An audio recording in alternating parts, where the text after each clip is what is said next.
Good evening, football fans, and happy New Year's Eve. You're live, third down with Morgan Holder. I am the good one, Morgan. And I am the always right one. Holder. When it comes to football, Morgan, there's no comparison between you and me. Have you beat me the last 2 weeks? Because I don't think you have. You know why? Because I pick underdogs. You don't pick underdogs. You know why? Because stats tell the truth. That's a lie. I beat you. Because we got a couple of upset games that we're going to talk about today. We are absolutely after we hear your shout out. Go ahead and give your week shout out. But you always do your shout out first. I know, but this time ladies go first. Wait till the new year to do that. Well, I'm giving you an option because ladies go first. Yeah, okay. Well, I decline. You go ahead and go first. My shout out is always going to be and always will be Stephen A. Smith.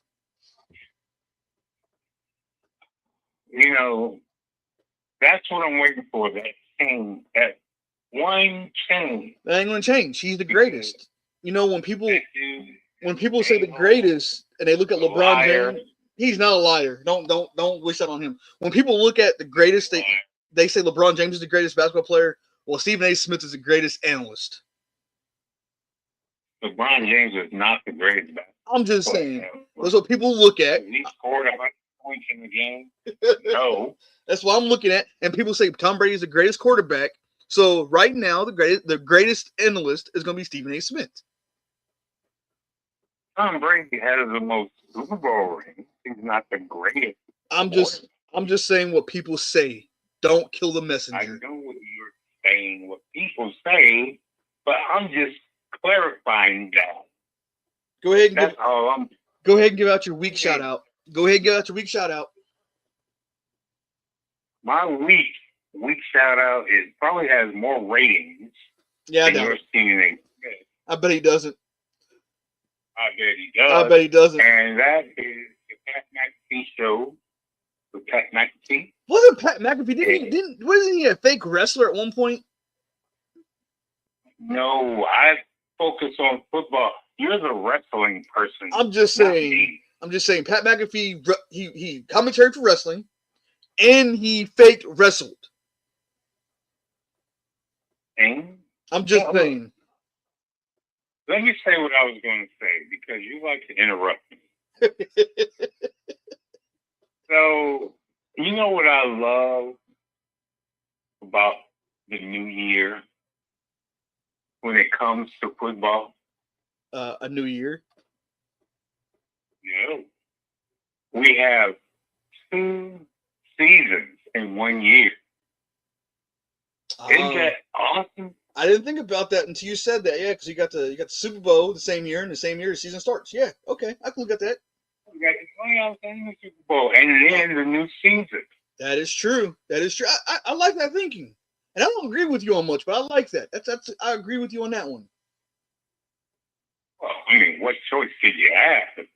I mean, there's a lot of truth to that. That's not just an observation. Well, I have a lot of questioning about some things you talk about, but this one I don't have to question. No, why should you? This is the greatest. I've known this for decades, but I just needed to put it out there to the people. What people? The fans or your fake fans? Our listeners. I only do things for our listeners, not everybody else. See, our listeners are special to us. They are a part of our lives. So anybody else who's not listening, who cares until they get on the moving train? Woo woo. Anyways, Holder, we got some good topics tonight. You gotta get a sound effect board because that was kind of weak. That would have been perfect if there was a sound effect. You know what? It was my sound effect, and it's homemade sound effect, so it don't have to be perfect. Sounded like one of those birds. Go to bed. Oliver, I got a question for you. Now, I want you to be honest with me. When the Cowboys released Diggs, did you have high expectations that the Steelers would get him? You had to start off with the Cowboys. I did. Really? I had to get my blood flowing, my heart going, and I know the Cowboys ticked me off, so I had to. And I had high expectations for what? Of Diggs going to Steelers. Did you want Diggs to go to the Steelers? Did you have high expectations, or did you really not care? Yeah. Like, we're good in the cornerback position.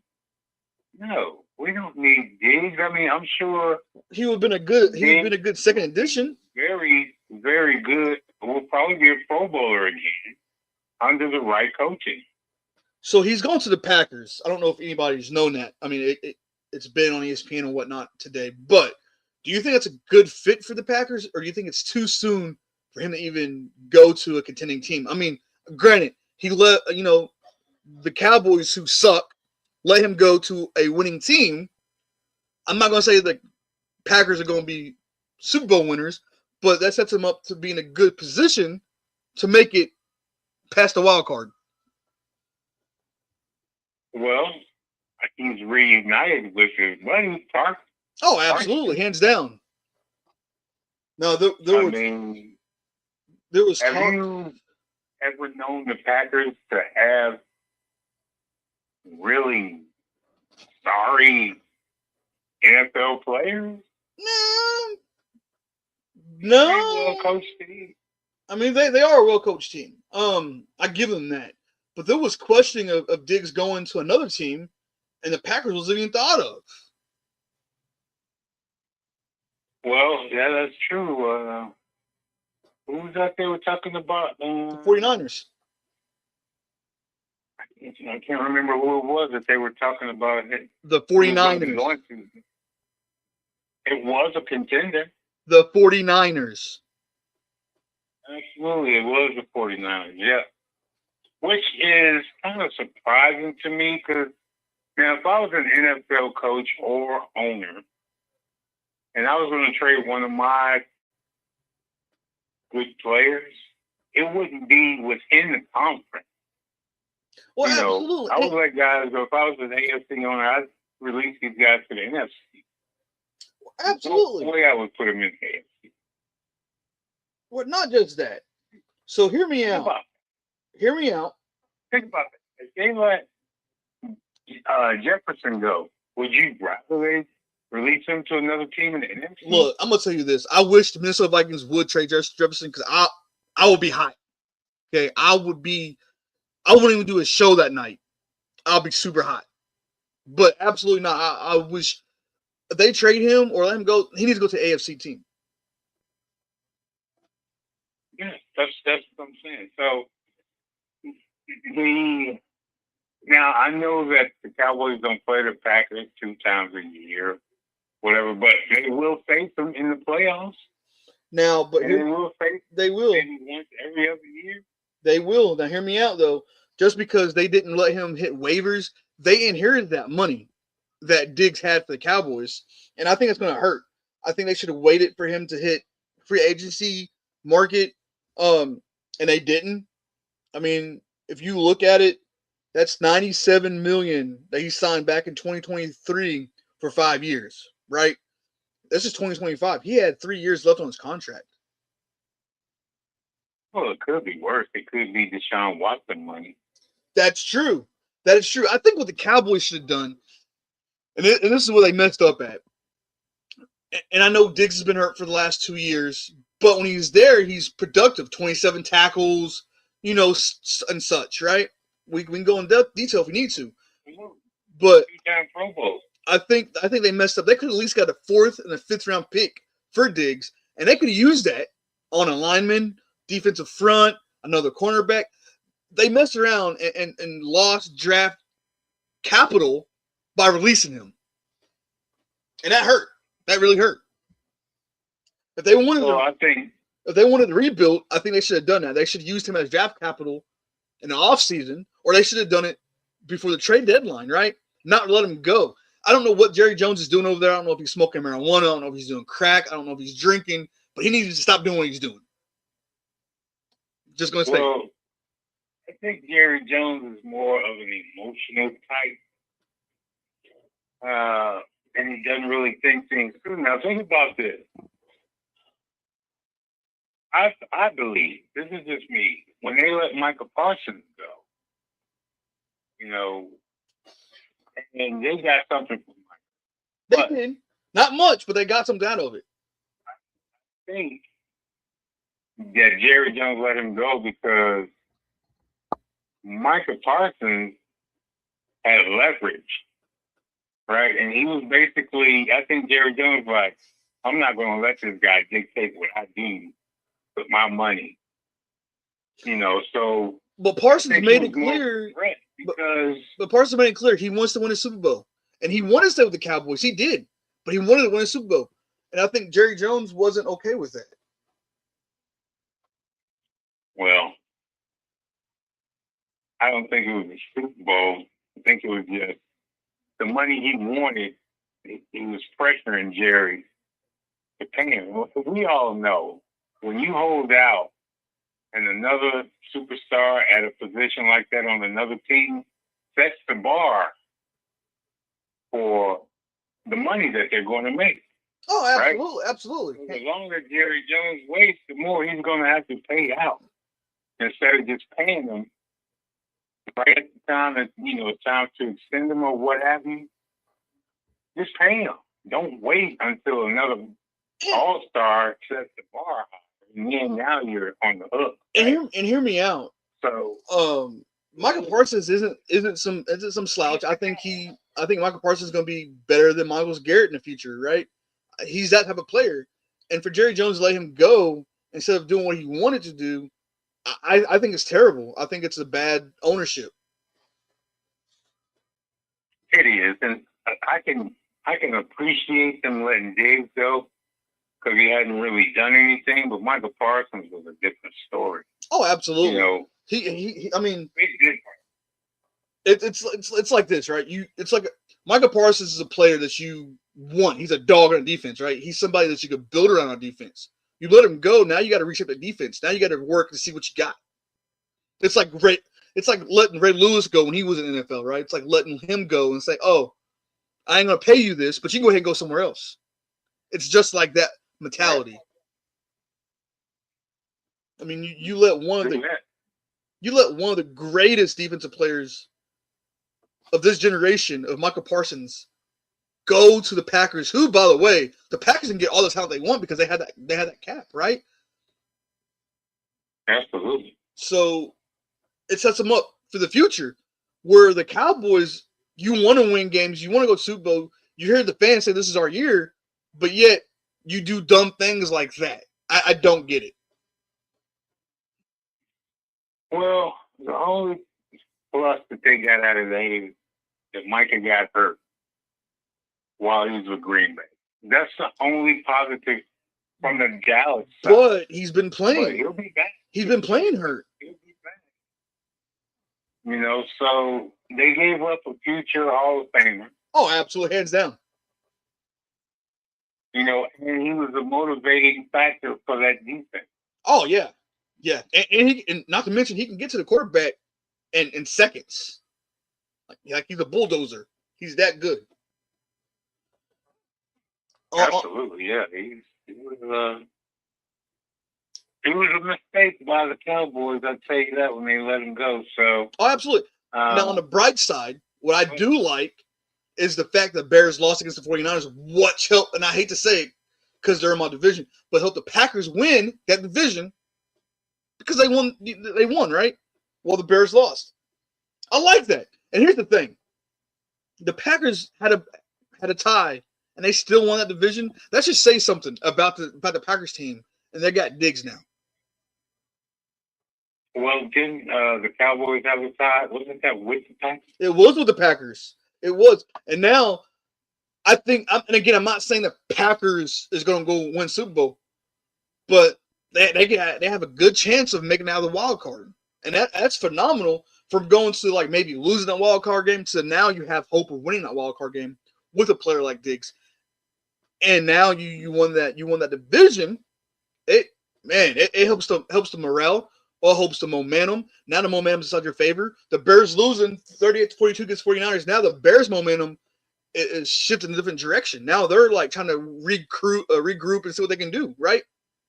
Well, aren't they like in like a wild card position? The Bears instead of home field. No, I want to say, and I could be wrong. I gotta wait till the schedule comes out, but I want to say the Bears and the Packers both on a wild card. Depending on if Buccaneers or the Panthers won, whoever wins that game, it varies, right? So, but yes, the Bears is down a spot for the wild card. Yeah, I mean, okay, so right now you're saying we're going to look at Green Bay. So Green Bay right now is in a good position. Oh, hands down. To at least have one victory in the playoffs. Oh yeah. So if Green Bay plays now, hold on, Morgan. Yeah, go ahead. I have a question for you. Go ahead. Because you're in that division. Now, considering their position this year, next year, that team could be weakened because right now, at this moment, they have great depth at quarterback. They do. Now, don't get me wrong, I don't like Green Bay. Malik Willis did his resume season. He did. That's what I was going to say. He'll be gone next year. That's what I was going to say. Malik Willis did do a wonderful job. I don't like the Packers because they are in the division, right?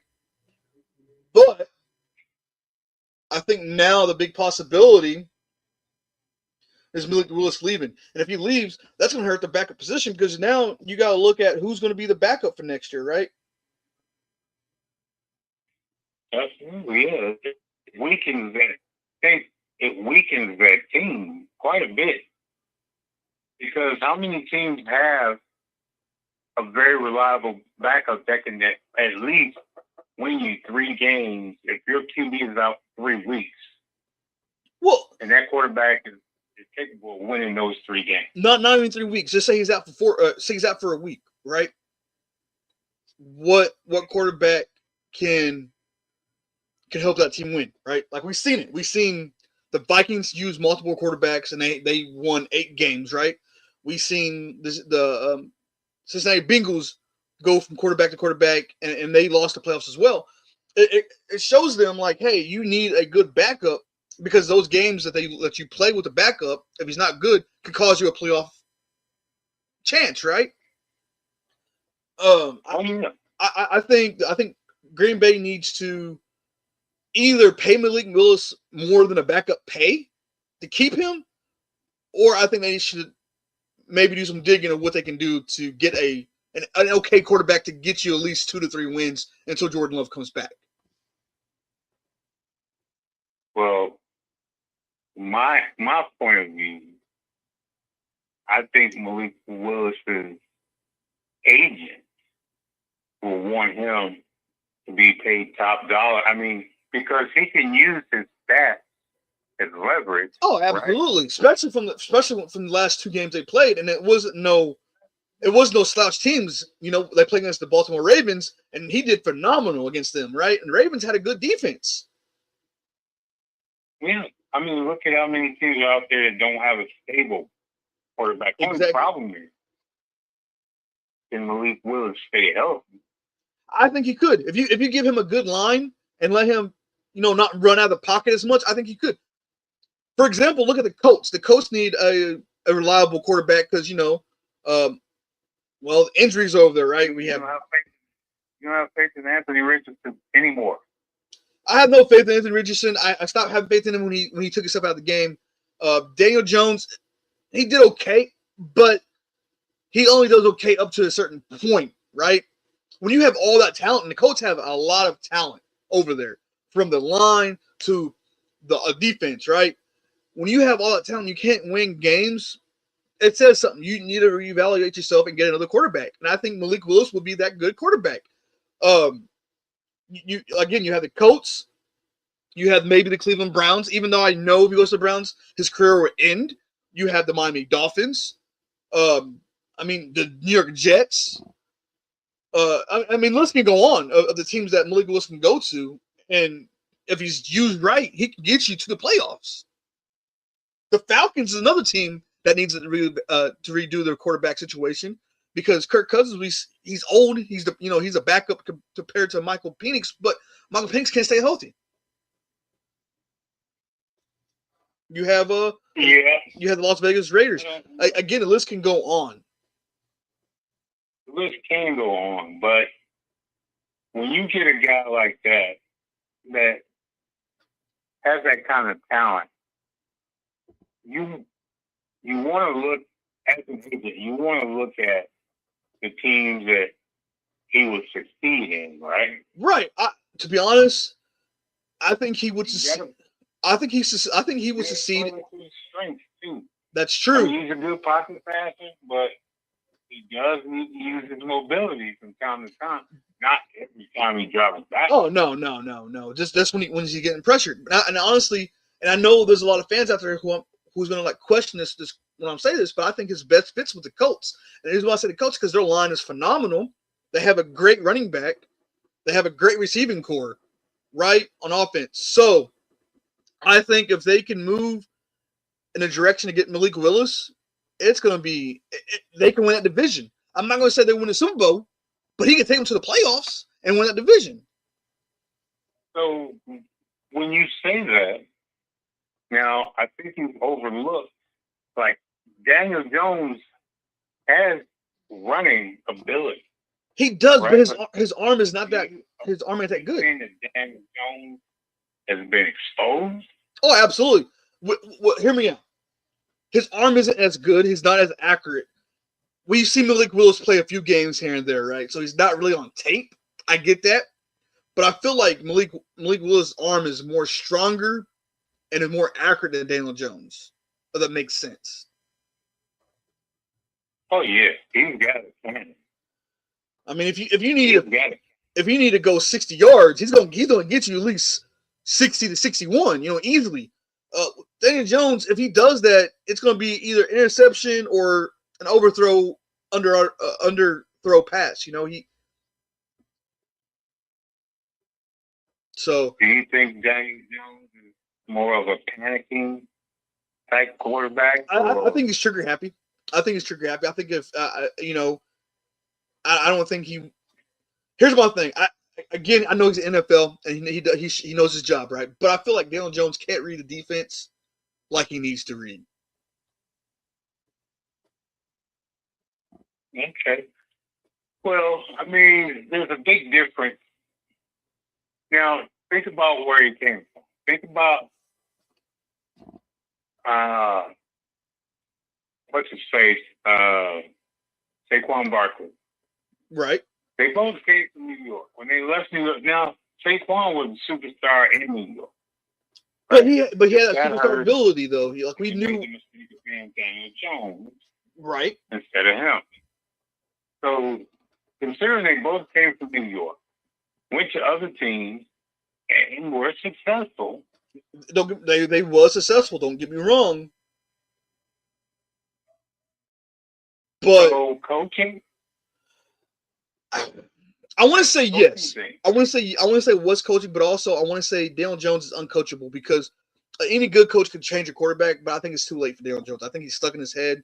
He wants to play how he wants to play.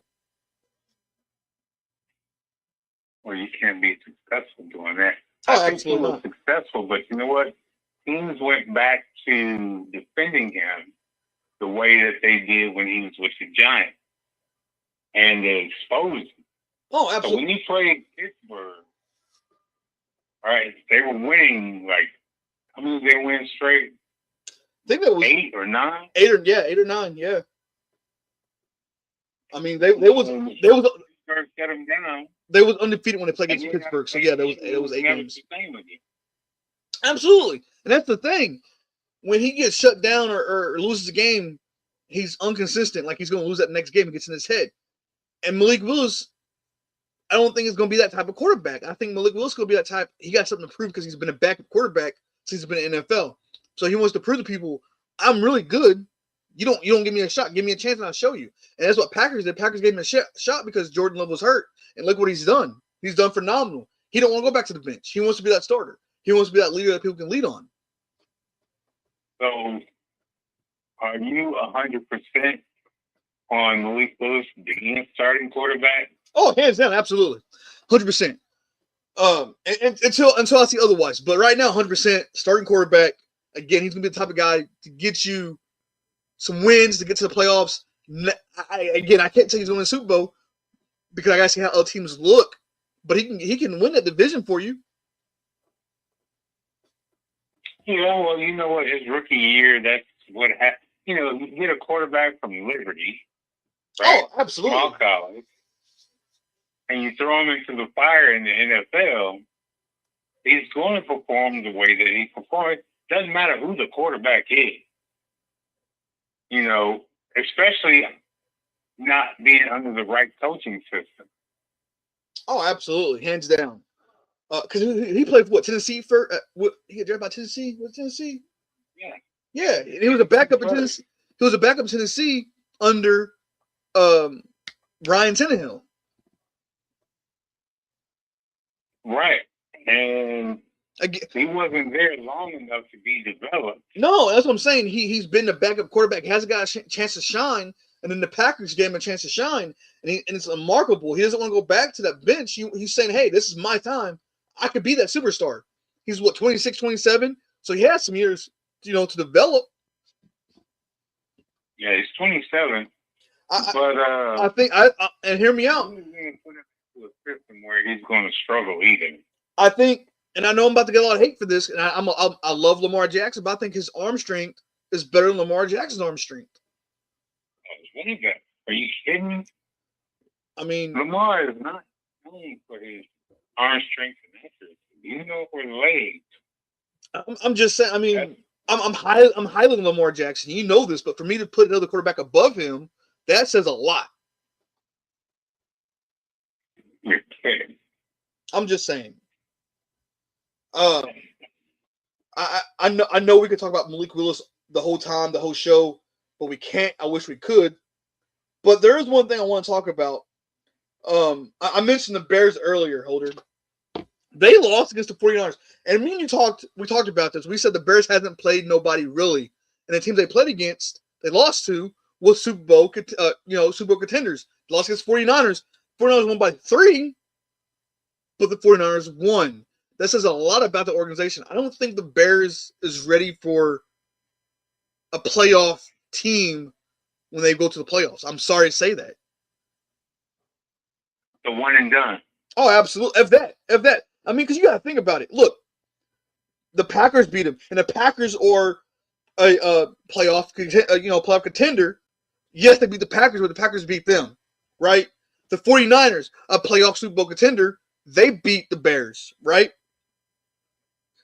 Yes, the Bears. Absolutely. Yes, the Bears beat the Eagles, and yes, the Bears beat the Steelers. Two good teams, but again, the Ravens beat. And not only did they beat the Bears, they smoked them 30-16.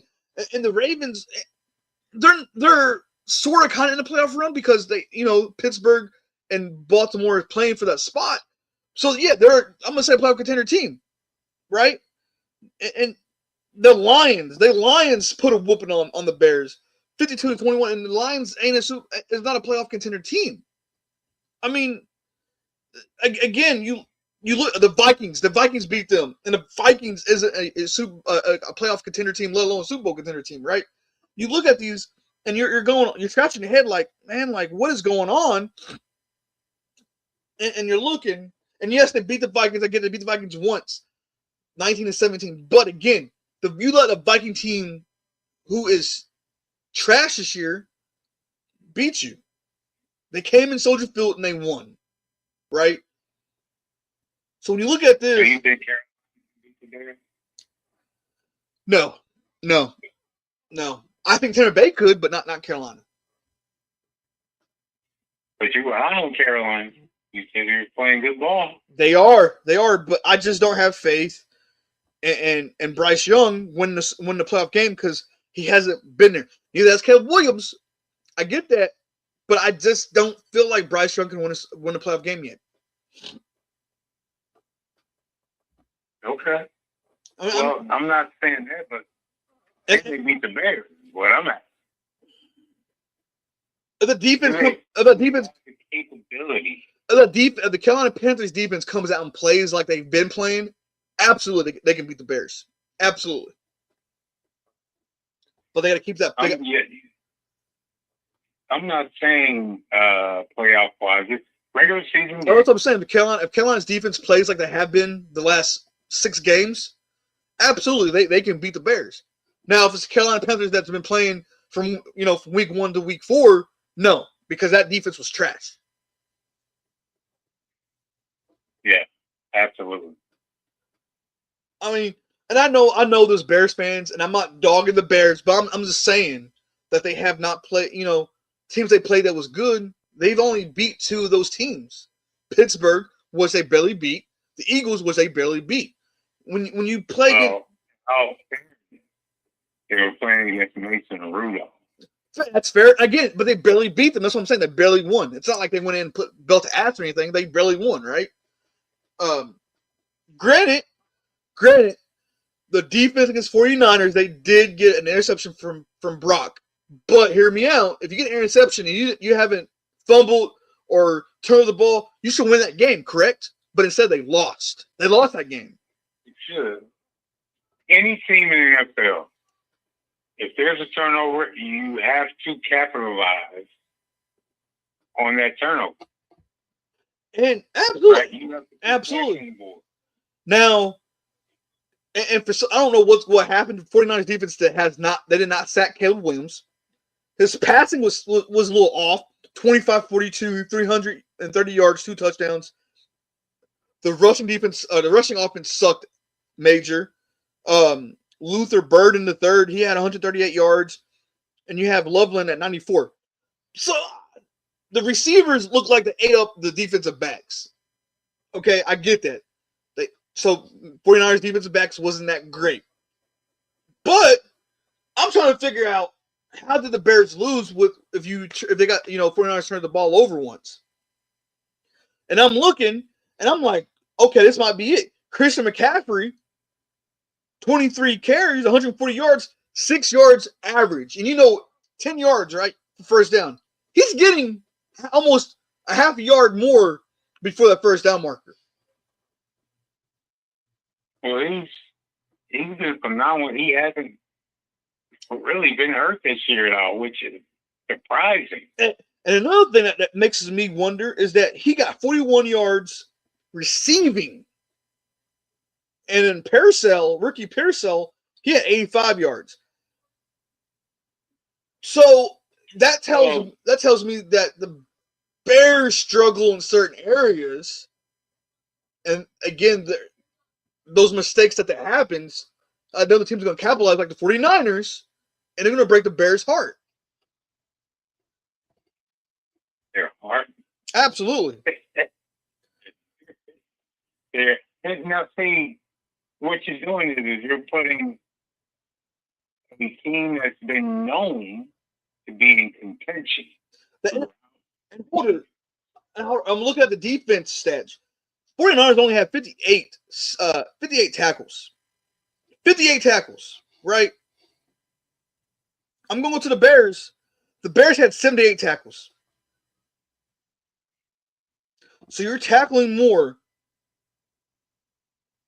And they're tackling more because they're and not to mention the interception. I'm about to make it sound even. I'm about to be even more cruel, because the interception wasn't just an interception; it was a pick 6, and you still lost that game. Well, I mean, there are weeks that. Okay, so think about this. Think about individuals. Let's not think about the team. Let's think about individuals.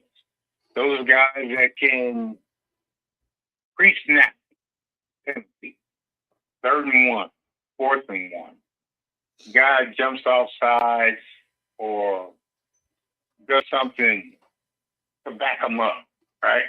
Now, instead of going for that 3rd and 1 or that 4th-and-1, now you got a punt. Well, that's what I'm looking at right now. That can affect a score. And I'm glad you said that because I'm looking at it now, right? And hear me out. So kickoff, special teams, right?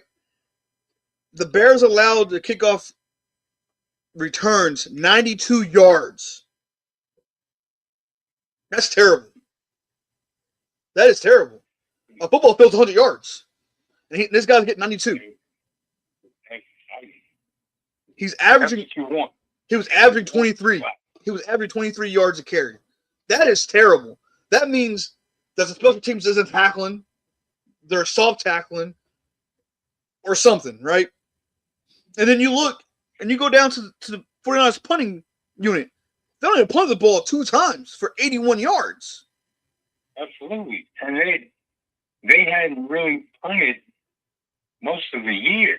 No, absolutely not. And you go down to the Bears punted the ball 3 times for 176 yards. And so now I'm like, okay, that's how they lost the game. Special teams. It comes down to special teams. You were talking about the penalties, but I'm looking at that's not the reason why. The reason why, special teams.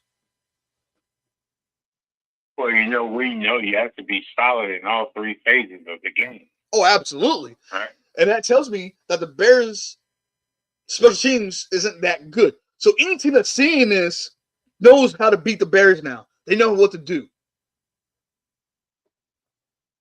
Well, you know what? For me, the Bears always been a team that you really have to study. I think teams go in underestimating the Bears. And that's when they realize, we both know. If you're getting spanked in the first half, you got to go into halftime and make adjustments. Right? Oh, absolutely.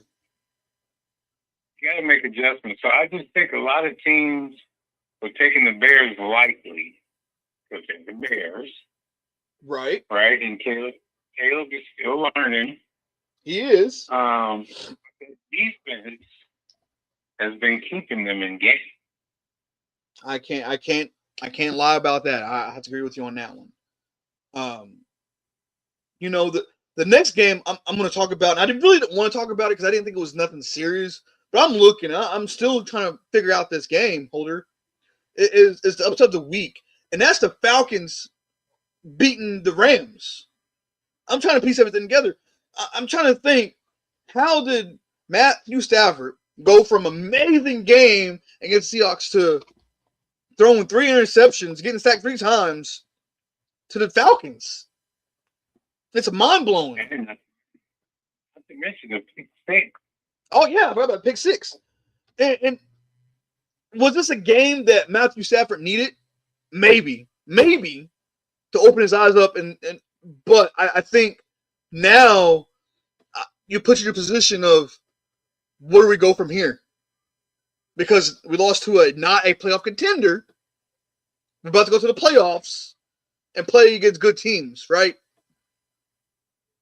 The Seattle Seahawks. The problem, they've knocked themselves out of contention for home field. Oh, absolutely. Now you put 49ers in that position that can win the home field advantage, right?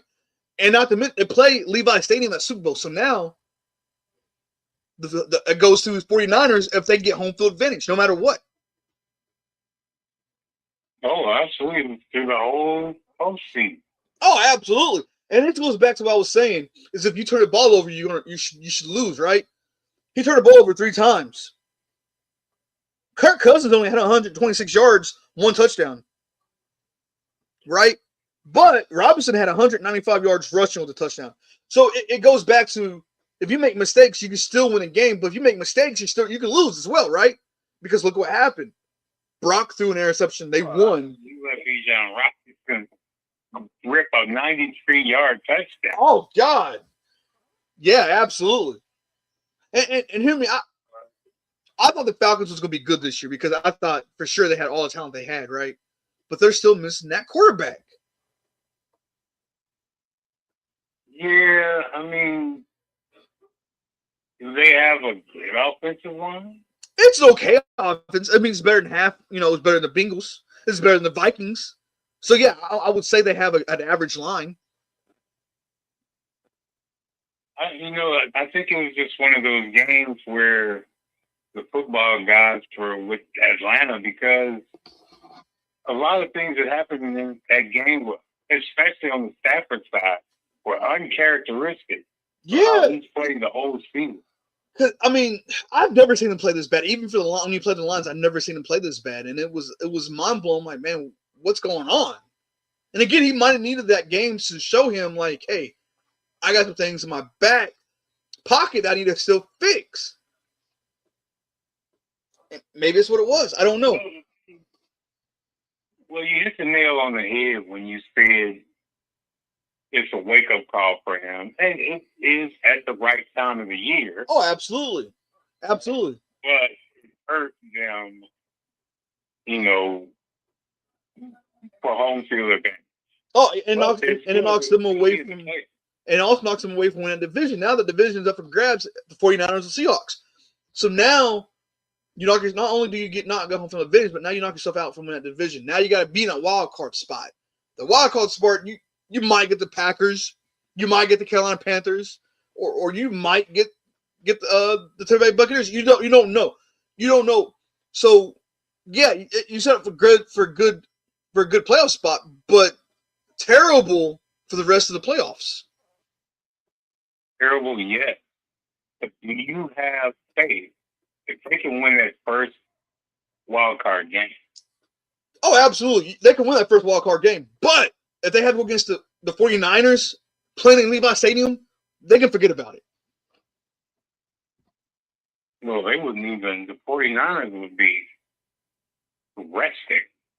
What? So if they win that's what I was saying. Game and then they go into the second game, even could possibly be against. Even if the Seahawks somehow beats the 49ers, now you're set up to go to the Seahawks stadium to play the Seahawks at home with a 12th man. And could you beat them there? Well, we see y'all lose there. So I don't think y'all can beat the Seahawks in Seattle either. I'm going to go out on a limb and say Seattle is not going to beat San Francisco. And I truly believe that. Look. There's just too much talent. Now, don't get me wrong. Seattle has a good defense. Oh, absolutely. Absolutely. And I'm going to give this pick away, but I agree with you 100%. I don't think the 49ers can lose against the Seahawks. I think they're going to beat the Seahawks. But I'm just saying anything is possible because it's any given Sunday, right? Like you said, anything's possible. Even though it's not a Sunday game, it's a Saturday game, but anything is possible.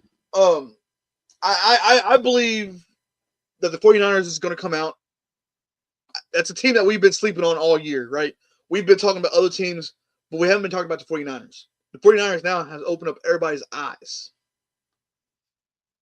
Exactly. Not just us, but the whole NFL. Nobody was talking about San Francisco because of the injuries, right? Oh, absolutely.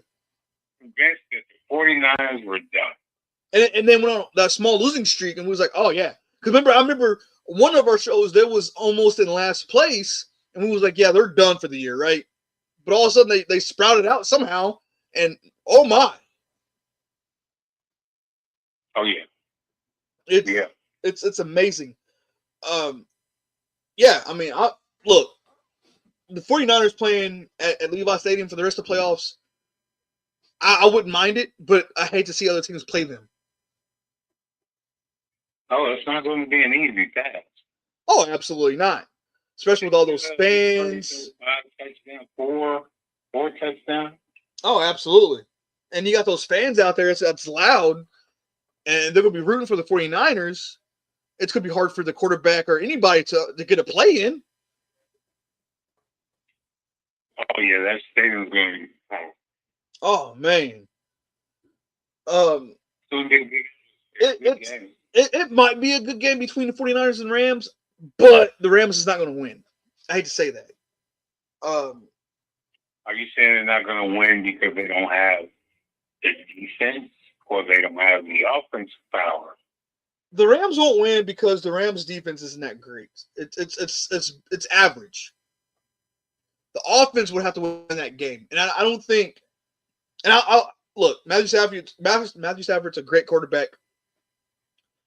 Nakua is going to be a great receiver, and that running back I got is going to be a great running back in the league. But I think their offense is going to be stopped by the 49ers. I hate to say it. I think the 49ers defense is going to make a stop against that receiving core, against that running back core. I think Matthew Stafford is going to get sacked a few times. It's going to be hell. Let's put it that way. You know, I don't think that Rams. I think the Rams defense is a little above average. They are pretty stout, fast. They run to the ball. They are, but if you noticed when they get down by a touchdown or a few points, some of those defenders they hang their head, and they shouldn't do that. Yeah, they can't. They're not a play from behind team. They have to have a fast start. Oh, absolutely. And that's what I was saying. The offense strike fast and defense stops. Yeah, the Rams can win games. But if the offense strikes and the defense gets striked on, it's going to be a day for the other team to win. True. Very true. I don't like agreeing with you, but you're right this time. I'm just saying. And you said I don't know anything about football, Holder. Look at that. Well, you know it's bad. Come on. You're bad. And my stats, my stats have been working, hasn't it? No. I've been beating you. No, you're not beating me because of stats. Yeah, I'm going with stats. You're beating me because I picked underdog. Oh, go with that. Speaking of beating you, I beat you last week. The following week, I'm gonna beat you this week. Cause you know why? Cause it's pick time, buddy, and we're gonna talk about our picks. Do what you want. I'm curious about this pick I'm about to talk about because I've never thought you would pick this team because of Baker Mayfield, but you picked the Tampa Bay Buccaneers over the Carolina Panthers. I picked the Panthers, by the way. Yeah, I know. The Panthers, both teams. You know that you're going off of trends, right? You're doing trends. I'm just saying. Look, I told you consistently. I told you before when you're like, "Oh, the Falcons are making the playoffs." I said no. I said Carolina's gonna make the playoffs before the Falcons, and that's when the Carolina went on a tear, right? Guess what? Yeah, trend. You're trending. You're going with the trend, not going with stats. You're going with the Carolina Panthers trending. Well, now, okay. What do you think, buddy? What do you think? This is a divisional game. It is, but hear me out. Carolina beat the Tampa Bay Buccaneers already, right? And I know it's hard to beat a team twice. I get that, but Carolina needs this win so they can make the playoffs. Tampa Bay needs to win to make the playoffs. But who needs the playoffs more? Is it Baker Mayfield or Bryce Young? I think Bryce Young needs the playoffs more than Baker Mayfield. No, I think it would be an upset if they beat. That beat Tampa Bay once already. Right. So how would that be an upset? It would be an upset if they beat Tampa Bay to get into the playoffs. Okay. Carolina has not been a stout football team over the years. And that's what I'm saying. That's what I'm saying. Bryce Young needs Bryce Young's cast, but it's not. How is this going to help the team in the future? It's going to bring in. So hear me out. I'm glad you said that. I'm glad you said that because what they have over there right now is no names, right? Besides Bryce Young, they might have some names on defense, but they have really no all-stars or what caliber players they got over there, right? So now you do this. You go to the playoffs after so many years with Bryce Young. Now that's going to bring in people. Oh, okay, this seems for real. I'm gonna go to the Panthers, right? We know how good the Buccaneers is. Buccaneers get all the players they want, but the Panthers, they really can't get nobody. So this is setting them up for the future. Well, the Buccaneers, okay, it's not a Baker Mayfield thing. The Buccaneers' staple has been their defense. That's what I'm saying. They can get good players over no matter what. The Panthers can't. If the Panthers come out and win and go to the playoffs, people's going to look at them like they're going to turn heads. Like, okay, I want to go play. It might not be no Pro Bowlers at this time, but they could be Pro Bowlers in the future. Never know. Yeah, I mean it's not. I'm not taking a shot at Carolina. I'm just saying they're not striking me as that kind of team, that caliber type of team yet. Look, they're a team that people sleep on as well. If they lose this game, so what? They didn't make the playoffs, but they made it push for the playoffs. That's a good sign as well. When you look at it, to me, I was like the Panthers ain't gonna be good at all, especially after Cam Newton getting squished by the Broncos in that Super Bowl. I'm like, yeah, the Panthers will be nothing, and they haven't been nothing. Now all of a sudden they're on a rise to go into the playoffs again. Will they win? Probably not a playoff game, but they're going to the playoffs. That's an eye opener. That's showing this team, showing anybody, teams, owners, whatever, is showing these that hey, the coach that we have over Carolina is really good. Maybe it wasn't the players, maybe it was the coaching that we had before. So you're not gonna let him live that down, all right? Absolutely not. Absolutely not. When you trade Christian McCaffrey for no reason at all, He's hurt all the time. look what he's doing in 49ers. Get him a line. So they ran him into the ground. See, the 49ers aren't using him like Carolina was using him. But Carolina was. And it goes back, and again it goes back to Cam Newton years when Cam Newton made Super Bowl and he got squashed. Nobody wanted to go to the Carolina play. Nobody. I didn't want to see the Carolina Panthers play after that. I thought they should lose every game. You after that Super Bowl, you have been ripping Cam Newton. And for him, every chance. And for him to come out and say, "Well, I'm better than Phillip Rivers," no, you are not. Don't ever say it again, Cam Newton. You are trash. You're not better than Phillip Rivers. Nobody wanted you at all. People wanted Phillip Rivers, not Cam Newton. Did you think Phillip Rivers? Absolutely. When the coach signed Phillip Rivers back a couple weeks ago, Cam Newton came on TV and was griping and complaining about it. Cam Newton, what you need to do is sit down and shut up before I get Von Miller out you. But isn't Cam Newton a first-take employee? He was trash at Auburn, and he was trash at Carolina. That's your boy's sidekick. After he got beat by Von Miller and the Broncos, he didn't do a Superman sign no more, did he? Hell no, he didn't. That's Stephen A's sidekick. What are you talking about? I don't care. Stephen A needs this new one. That's what he needs. Down and admire Stephen A. Stephen A needs a new partner. Because let me tell you, Cam Newton is dog water. He's trash.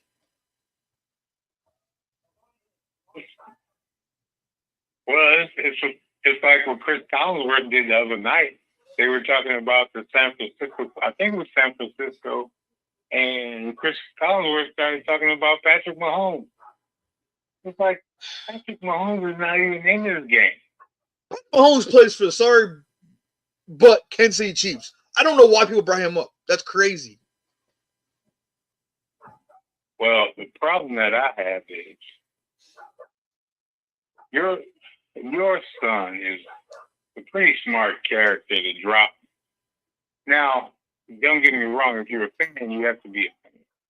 You can't just drop your team, but he dropped him while the getting was good. Oh, absolutely. And hear me out. Which is what you should do.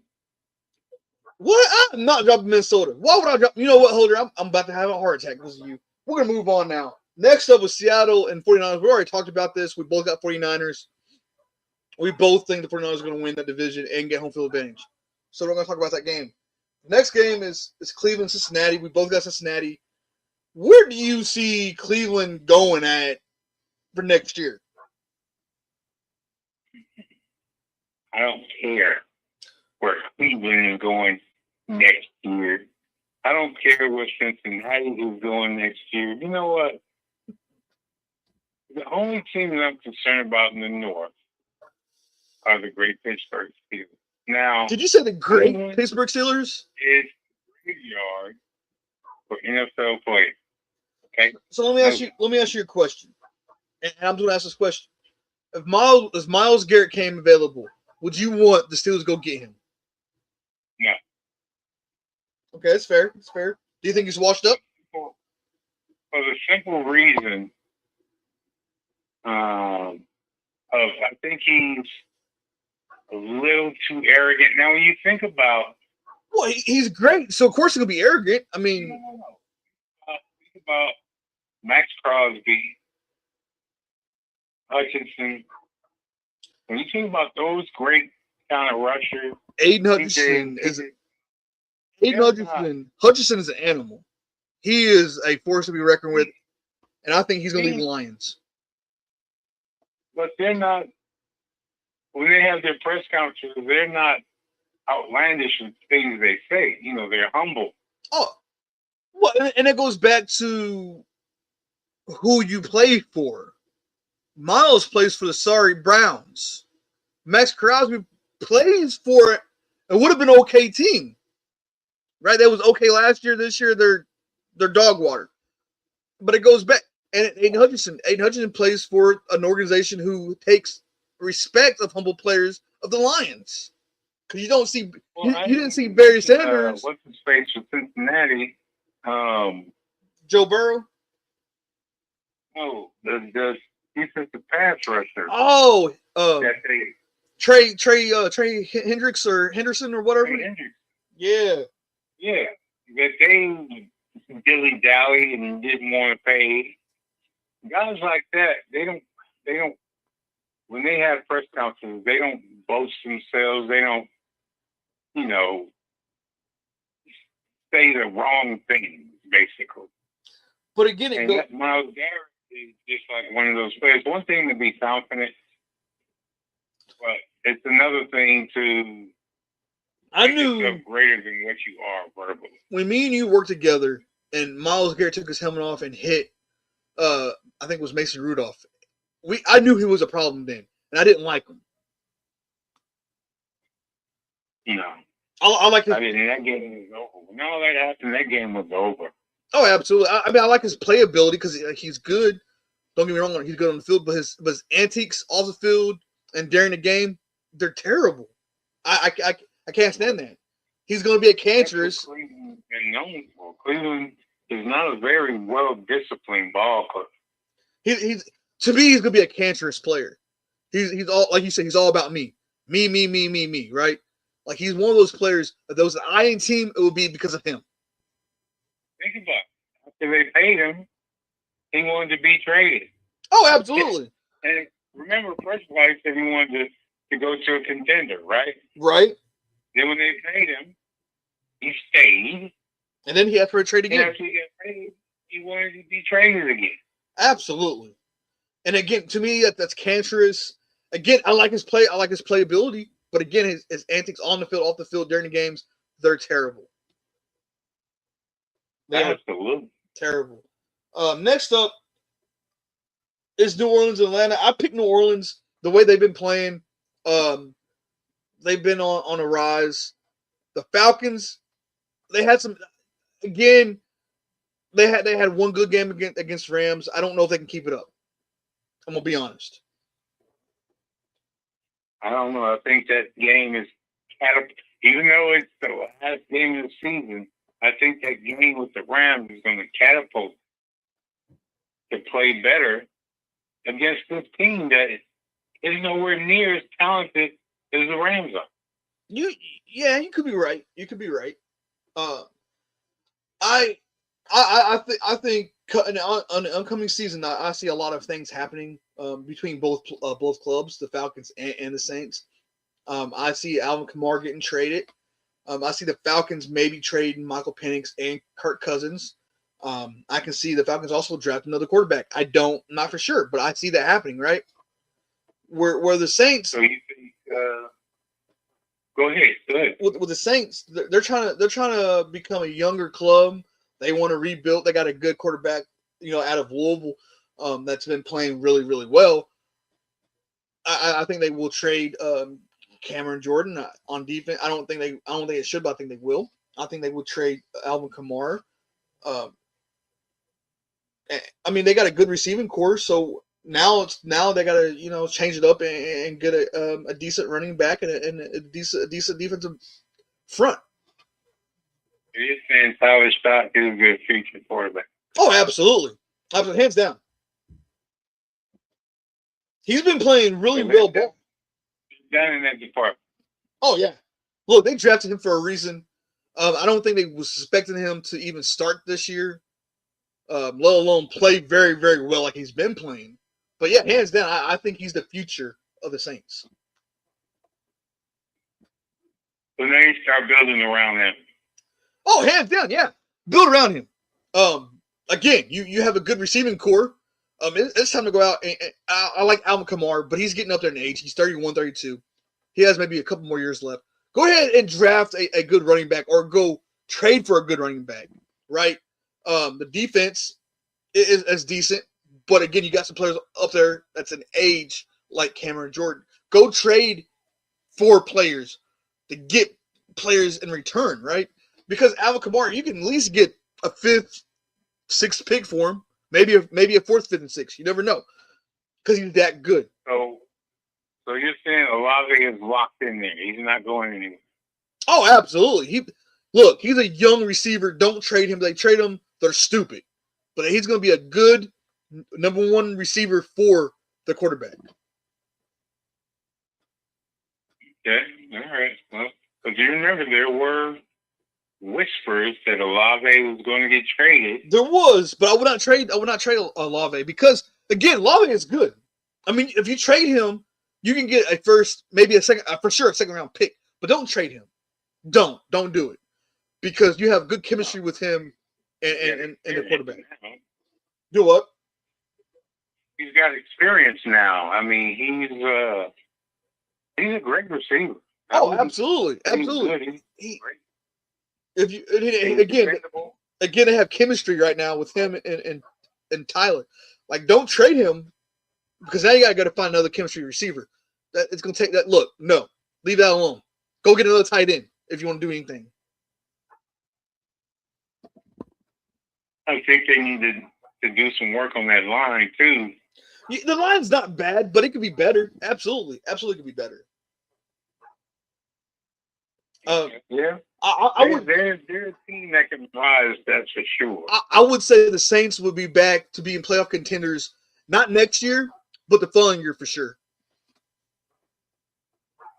Did you say playoff contenders? Oh yeah, absolutely. They'll be back in playoffs. So, okay, if we had to do this, and I know we're pressed for time, give me a standing in that division in the next 2 years. Who will finish on top and who will be last? And look, I know I'm about to get a lot of hate for this, and I'm not throwing shade, so please don't think that, guys. But I'm being honest about this. I think the Saints would take that division. Granted, I know the Buccaneers has a good defense. I know they had some good receiving core. I know the Panthers on the rise. But look, Saints has been winning games that they should have not won, right? And it's showing me that this team has chemistry. They got little things to fix. They fix them, they're on the rise. Where if you look at it, Buccaneers, they have an okay quarterback in Baker Mayfield. I'm not going to say average, but okay. Defense is pretty good. But the receiving core is getting up there in age with Michael Evans, with Chris Godwin. They're all getting age, right? Like, yeah, they got a great running back, but the receivers are getting in age. The line is okay, but they could be tweaked and worked on. Now you look at the Panthers. The Panthers they have an average quarterback in Bryce Young. Their defense isn't great. The offensive line is terrible, but they're winning games. And when you look at the Falcons, they're just a headache. They need to rebuild. They have a great running back. Line sucks. We thought they had a good tight end in Pettis. Not that good. Didn't work out. Quarterback situation is really bad. Defense isn't as good as it should be. So again, it goes back to the Saints being on top, Falcons on the bottom, Tampa Bay and Carolina fighting for second and third. Hands down. Hands down. Next 2 years. Not next year, huh? But in 2027, 2028, the Saints will be a problem. Indeed. I mean, I broke it down how I broke it down because it's the truth. The Falcons do have trouble at the quarterback's position. Line's trash. Something with Panthers have an average quarterback where the Buccaneers, they're getting up there in age. So you don't think Atlanta, if they find the quarterback, can be one of the top two in that division? No, because it's too late. Because now everybody else fixed their problem. You're still trying to work on your problem, right? They fixed their problem. You're trying to work. It's like trying to study a day before the test. You knew the test was months in advance, and you're trying to study for that test. It's too late. Your mind isn't going to take all that knowledge crammed in that you're studying for. Some people are good crammers, man. That's true, but it is not going to happen. Where same thing, you're trying to cram the overload of what you need fixed now, and not kind of fix it like the Panthers or like the Saints. The Saints and the Panthers are fixing it now. They're not waiting 2 to 3 years. They're trying to do it now. Where the Falcons, they should have done that now and not waiting, because now you're letting other teams grab other things they need to work on, and it's too late. But the Falcons don't have a lot of positions that they need to fill to be competitive. The quarterback position, their set at linebacker, their offensive line isn't terrible. It's not. But again, it could be better. Defense is terrible. I think Simmons is the only one that got it's good. Yeah, they need some spot work definitely on the defense, but I don't think their team is that far off. But in the Saints, but that's the thing. The Saints defense isn't that bad either. They need to work on a quarterback. They need to work on a line and a running back. So again, the Saints are going to be set because they know what they need to work on. The Falcons is trying to still work on what they need to work on, and it's too late. Yeah, well, you know what? I'm going to hold you to that. Next year, we're going to talk about the projection for the New Orleans Saints. I like that. Next up is Green Bay and Minnesota. I picked Minnesota because I'm a Minnesota fan. I don't like Green Bay, but I know Green Bay is in the playoffs, but they got the momentum. The Vikings have that momentum, but they're not in the playoffs. Vikings need help. They need help at the line position. They need help at the quarterback position. I don't know what went wrong besides the quarterback and the line position. The defense is good. The great defense is just the offense. You know, the problem I have with that, Morgan, is yes, the defense is scoring, but is your coordinator going to be there next year? Is Flores going to be in the house? I want to say I want to say yes, he's going to be there, but I know there's teams out there that needs a coach, and I know he's on that list of being a coach out there. I mean, if he leaves, our defense isn't going to be the same. And hear me out. I don't remember the purple eaters, the purple people eaters, because I was kind of young. But this defense that we have right now kind of reminds me of that. Their aggressiveness, their hungriness, right? I'm afraid the purple people eaters were mostly that defensive front. That's true, and our defensive front is really good. That's why I was saying that, because we can stop the runs, we can get to the quarterback. Now, if Brian Flores leaves next year, that defense is not going to be the same. So we've seen it for years. Our defense could be good with a good coordinator, but once that coordinator leaves, our defense slacks. So you think it's going to be that big of an impact? Yeah. Look, next year, I don't think the Vikings are going to make the playoffs again. I don't think they're going to win the division. We might be in last again. I don't know. We got a lot of work to do. So where does that put Justin Jefferson If that If that happens, I see Justin Jefferson asking for a trade. I don't want him to get traded, but if I was Minnesota, go ahead and trade him because right now you can get 2 to 3 first round, second round picks. Go ahead and do it. And it saves you money. it saves you money, but can you find another needle in the haystack like that? I'm gonna be honest. No, that's a once in a lifetime thing. We had Chris Carter, Randy Moss. We had other receivers after that, but Justin Jefferson's up there with those guys. I don't know. You guys have always been known for receivers. I mean, Chris Carter was probably before your time. I just said Chris Carter. No, he played with Randy Moss for a year or two. I mean, Anthony Carter. Anthony Carter, yeah. Anthony Carter, I don't remember him. I think he was before my time. But Chris Carter, I remember him. Carter was a beast from Michigan. Man, you might want to look him up. He was a beast. But you guys have always had. I mean, we got receivers. We got Jordan. I can't think of his name. But he played with Chris Carter and Randy Moss.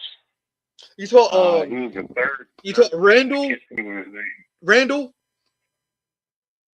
Who? His last name was Randall. No. I can't think of his first name. No.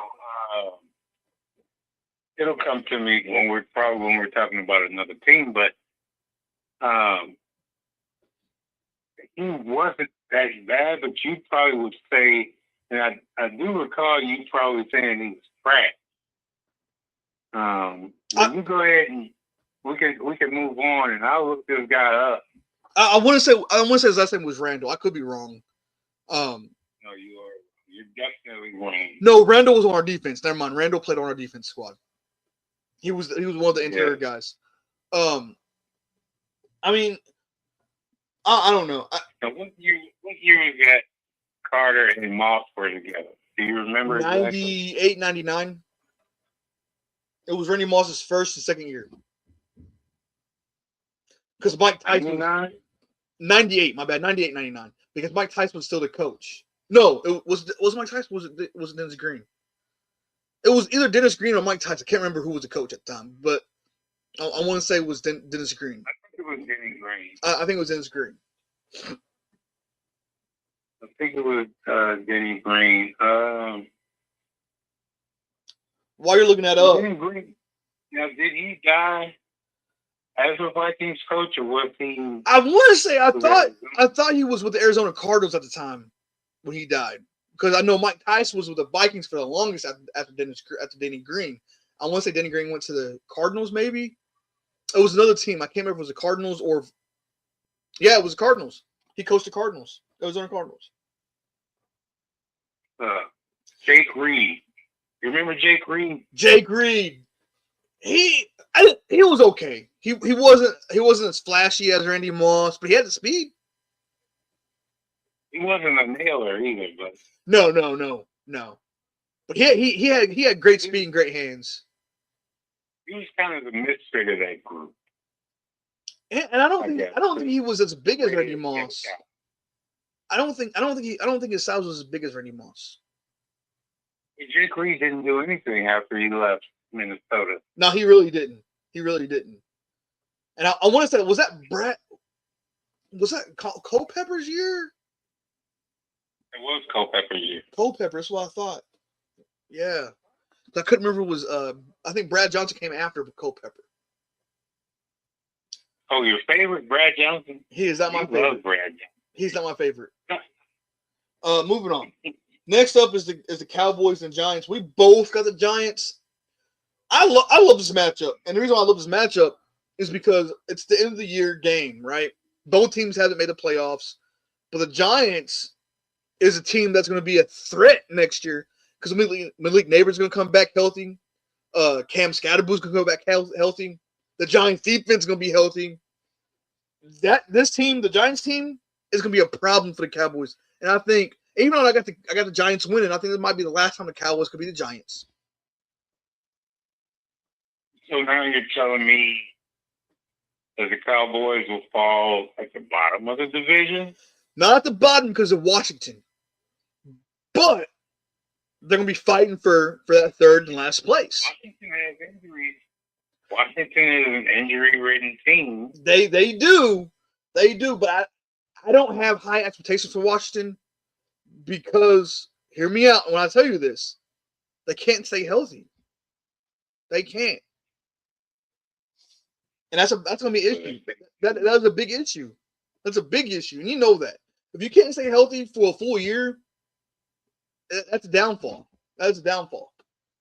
Well, if you lose players with season-ending injuries, yes, it's a big problem. But if these injuries and they can recover and come back after a few weeks, I think they can be a problem. Well, Jaden Daniels has been hurt for the majority of the year. His arm, his shoulder, his knee, he's been hurt for the majority of the year. That's a big issue. That's a red flag already. Well, certain teams have a better medical staff. That's true. That's fair. But I mean, you went out and spent money.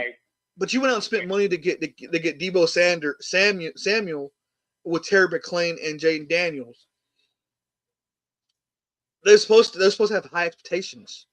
Again, injuries caught up with them. We had the Deebo when Deebo was playing. He has been destructive. I'm gonna tell you this, and I'm gonna stop with the ifs and buts. I'm gonna tell you this: when Jaden Daniels is healthy, Washington will be a problem. So Washington and Giants might be Giants and Washington will be fighting for the first and second place, where the Eagles and Cowboys are fighting for that third, fourth place. So you think the Eagles have dropped? Oh yeah.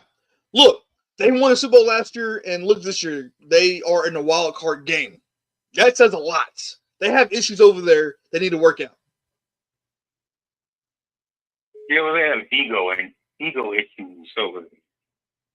Oh yeah, absolutely. Eagles have issues over there, real bad with AJ Brown. When you're talking about now, when you're talking about Brown, right? That's an ego problem. Oh, absolutely. Again, it goes back to me. It's always about him. He's not a team player. He wants the ball. He wants the yards. If you was a team player, you wouldn't care about having the ball. You would want to win. Absolutely. Absolutely. It's not like that. He's a cancerous. I don't know why they haven't traded him yet. He's a big issue over there right now. Big issue. And it's bringing down Jalen Hurts' confidence. Well, think about this. If you carry the name AJ Brown, right, and teams prepare for you, they're going to try to eliminate you from the game, right? Right. They're going to force the quarterback to go somewhere else to beat him. And he should be able to understand it. Right. And hear me out. You have another receiver over there that's really good. And I think he should be a deserving number one receiver, but he's in the back like I'm here to play. I don't care. Alabama. Smith. Devontae Smith. He doesn't complain. No, that's what I'm saying. He should be a number one receiver, but yet he don't care. He's there because he wants to win. He don't care about all the hype, or he wants to win games, and that's what I like about him. Yeah, I think Devontae Smith is better than AJ Brown. Well, you know what? He's more reliable. Oh yeah, absolutely. Next up,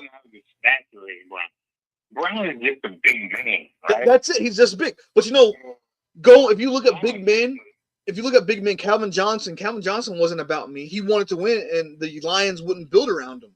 They had Matthew Stafford and him, but nobody else. That's why he retired young. But he wasn't complaining. He wasn't complaining like AJ Brown. Another player who wasn't complaining about like AJ Brown was Antonio Brown. He wasn't complaining, in his early stage of his career. He wanted to win. Well, no, he was complaining. He didn't like Juju Smith. Well, so I said early in his career, he wasn't complaining though. Early in his career, no, because he wasn't getting fed most of the time, but they had good receivers also beside him. He wouldn't go to the sideline and have a temper tantrum or anything like that until he got paid. After they paid him, he was totally different. But you know, another receiver of right now who's not complaining is Sam Brown for the Lions. He's not complaining. He wants to win. He's going to do everything he can to win. Oh, Sam Brown, man, look at what they have over there. I mean, and they have good right. talent. They all contribute. But that's what I'm saying. He doesn't. I think the only problem with the Lions this year was their defense down. Yeah, but that's what I'm saying. So I'm saying he wasn't complaining. He's not a me guy like AJ Brown. Well, yeah, you're right. Next up, we have Tennessee and Jacksonville. We both got Jacksonville. We know Jacksonville's in the playoffs. I don't see Jacksonville starting the starters, but I don't see Tennessee beating the second string, third string guys. I don't see it. You don't see it? Absolutely not. I don't see it. Tennessee has a lot of issues. They need to fix those quickly. Those issues start at the head coaching position? I'm going to say front office head coaching. You're going to go high? Yeah, absolutely. When you have a guy like Cam Ward, who's supposed to be the future, and you can't build around him, that says a lot. Well, yeah, Cam has already voiced he has some power. You know, they fired the head coach. I see that. Right. But it shouldn't take him to do that. It shouldn't take a player to say, hey, we need new coaching change. You should already see that as an owner. Exactly. That's what I'm saying. As an owner, you should already see that. You should see that a problem. It shouldn't take a rookie quarterback to tell you, we need a new coach. Well, think about this, Morgan, and I know you see it like I do. How long has that team been sloppy? I'm going to tell you this. I haven't seen any Tennessee Titan team as good as Jeff Fisher's team. And I'm going to leave it like that. Yeah, I'm with you on that. After Fisher left, that franchise is took a nosedive. Oh, absolutely. And Jeff Fisher was one of those guys who didn't take no crap. He was an excellent coach. It sucked how Tennessee let him go, and it sucks he hasn't found a home yet. And I think he should have a long time ago because he was an excellent coach. I think he's just enjoying the retirement life because he doesn't do any of these analyst shows or anything that. I think he's just enjoying himself. And hear me? He's made his family and everything. I shouldn't say Jeff Fisher because he was a good coach. But look at the Patriots coach. He was there at Tennessee for a while. And look at he went to the Patriots 1 year and then the playoffs. And they was a terrible team last year. So again, yes, it starts with the front office. That's true. So we know they're rebuilding, but they got to do a complete teardown. Is that what you're saying? Yeah, a complete teardown. And they should have done that when they let go of Derrick Henry and Ryan Tannehill. They should have done a complete 360. Instead of they did a 60. That was it.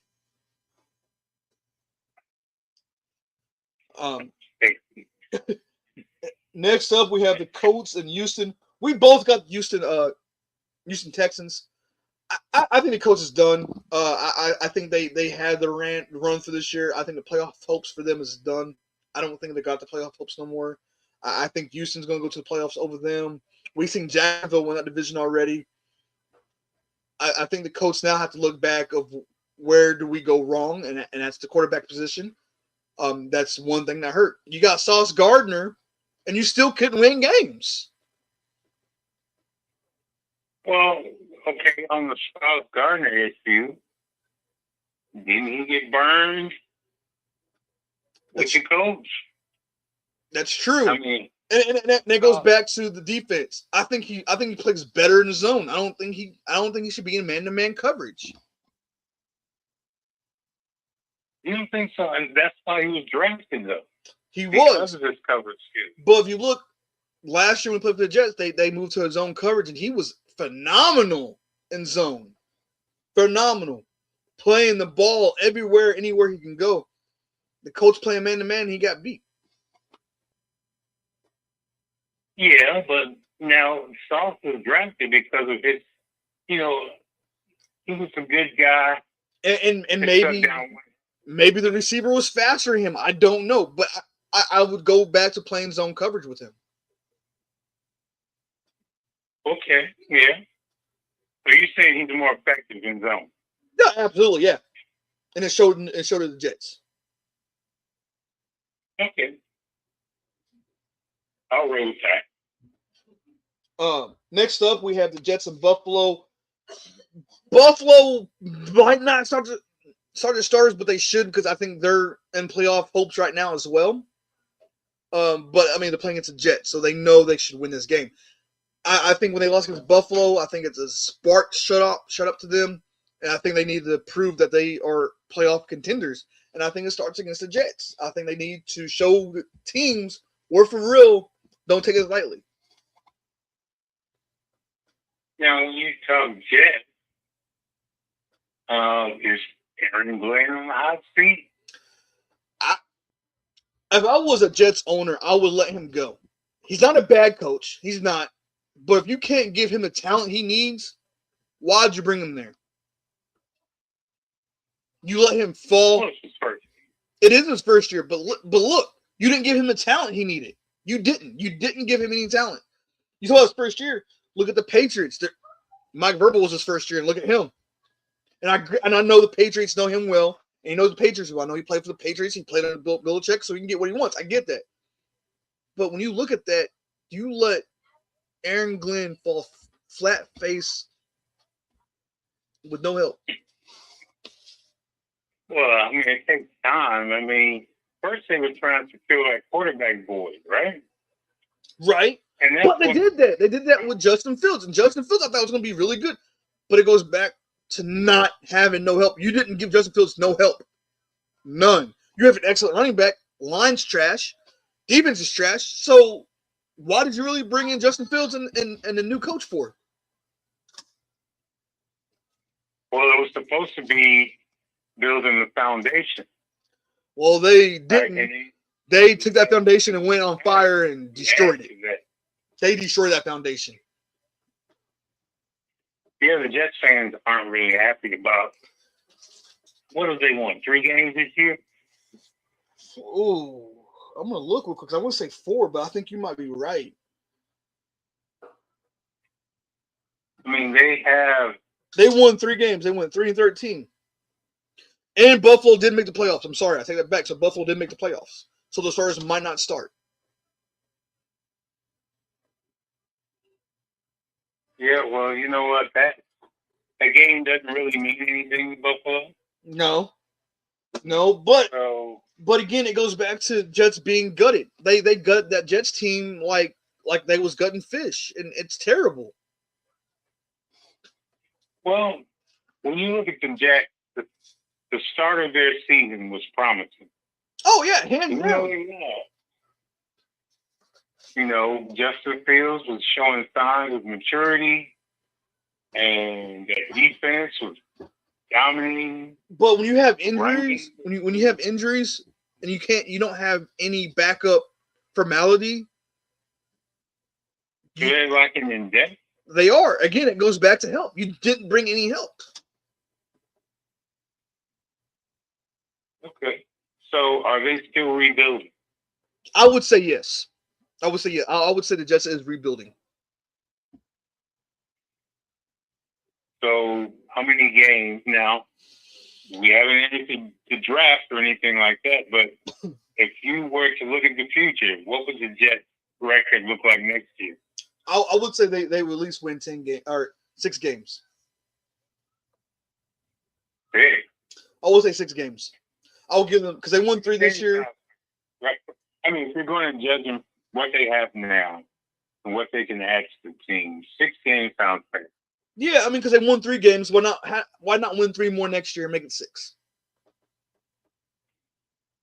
And then do you think they do quarterback shopping in the off season, or do they wait till after next season? I would say what's happening next season. I would say that you would need to go in depth, get depth. First. Absolutely, go for depth first. Next up, we have the Lions and the Bears. We both got the Lions. We know the Bears in the playoffs, but I don't think they're going to start anybody. They won that division. They got in the playoffs. I don't think they're going to start the starters. The Lions, on the other hand, they need this win. Because I mean, well, the win, if they win, it's for morale purposes. Oh, absolutely. It's momentum for next year. And even though the Bears may not start anybody, it's still a claim, right? Oh, absolutely. It's still a claim. It's still a claim. Because you beat a playoff team. No, Detroit.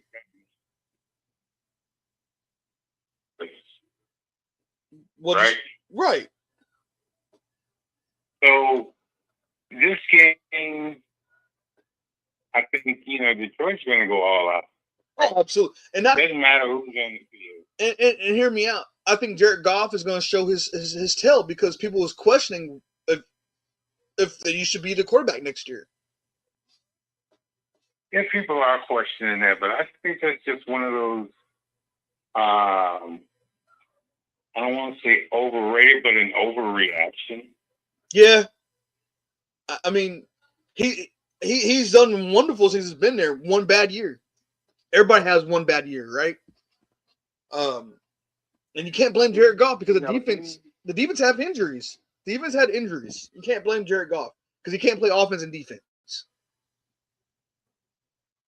Oh, absolutely. I mean, that defense, it shows how important that defense was to that ball club. Oh, absolutely. When we said it when Aiden Hutchinson went down last year, defense was trash. And we said it this year when Brian Branch went out, that defense is trash.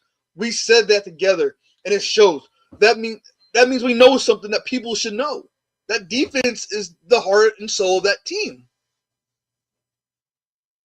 Absolutely, because Jared Goff didn't have to put up a lot of points to win games. Oh, no. A defense can shut down the offense to win games, and we seen it firsthand how the defense can be. The defense goes all out. Absolutely. I mean, just think about it. I mean, there's no pressure. If Goff has to throw the ball 30 to 40 times a game just to get back into a game or to keep up, no team can do that. Oh, absolutely. With the exception of the greatest team on turf. Who the 49ers? You never really count the Lions out. You didn't hear me when you said the greatest team on turf, so I'm glad you didn't hear me. Greatest team on turf. I said the 49ers. The best team. The greatest team on turf was the best offensive and the Warren Moon West Coast offense. I know what you mean, but I was being sarcastic. Yeah, I mean, I think the Lions they need some more depth. I think that's what hurts is the depth. They didn't have that depth for people. They need that depth. They'll definitely get it in the offseason. Oh, absolutely. Either offseason draft, it doesn't matter, but they need that depth. I think Dan Campbell is an hell of a coach. I think he's going to win. Let me ask you this. If they don't do it next year, where do you put them after that? A bust. If they don't get a bust. To the Super Bowl, bust. A bust. Yeah, because you can't say they don't have the talent. Oh, absolutely. Okay. Absolutely. I kind of agree with you on that. So they're kind of like they put in kind of like the Chargers, right? They have potential, but you can't really depend on them to finish the season. Absolutely. Absolutely. And Dan Campbell's a hell of a coach. He really is. Pardon my French, but he's an excellent coach. He's turned that club around from upside down, inside out. He turned around. So you can't blame Dan Campbell. True.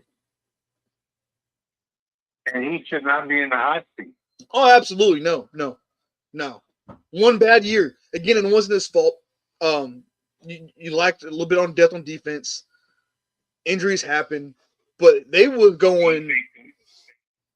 You think it's aggressive? What was that?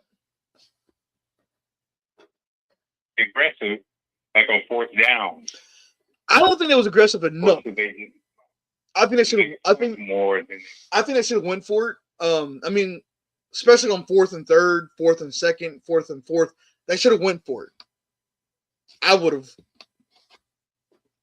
You would have went for it on 4th and 4? Oh yeah, absolutely. A little halfback screen, going to the races. Because Gibbs is fast and strong. Give him a little halfback screen to him. Woo! Or a flat route to St. Brown. Man, you are golden. Because Brown's going to catch those balls. Doesn't matter how they're throwing or where they're throwing at. He's going to catch them. Yeah. How do you think and then Williamson Hockenson feels not a part of that? I don't think he feels anything. Because I don't think he would get the ball that much anyways, because they had Laporte, even though he got injured. They had him. They have St. Brown, they have Williamson over there. So yeah, I mean, I don't think there's any hate feelings between that. Okay. So he's good where he is. I'm not gonna say where he's at because he probably wants a good quarterback, but I think he's fine with the situation. So do you guys go get a quarterback? That's my question. I'm about to say this, and I do apologize, but hell yes.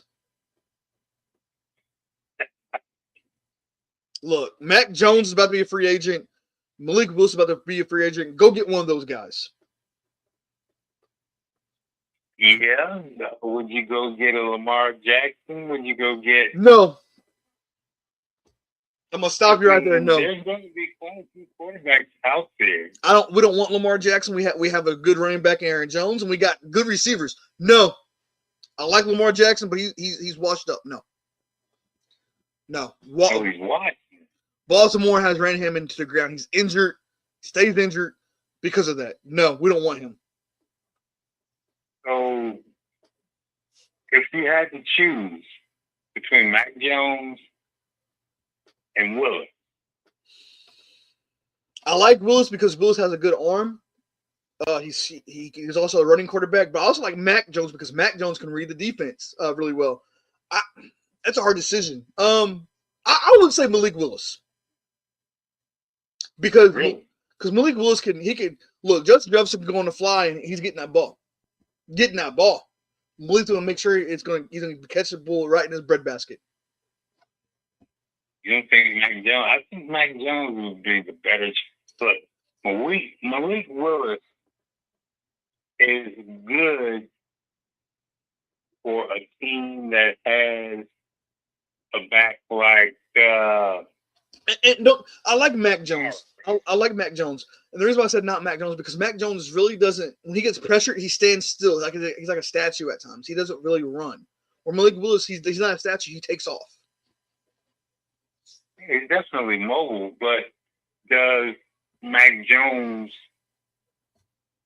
Okay, so Malik Willis is more of a threat because of his big run capability. Oh, absolutely. So, but Mac Jones can dissect the defense. If and every quarterback.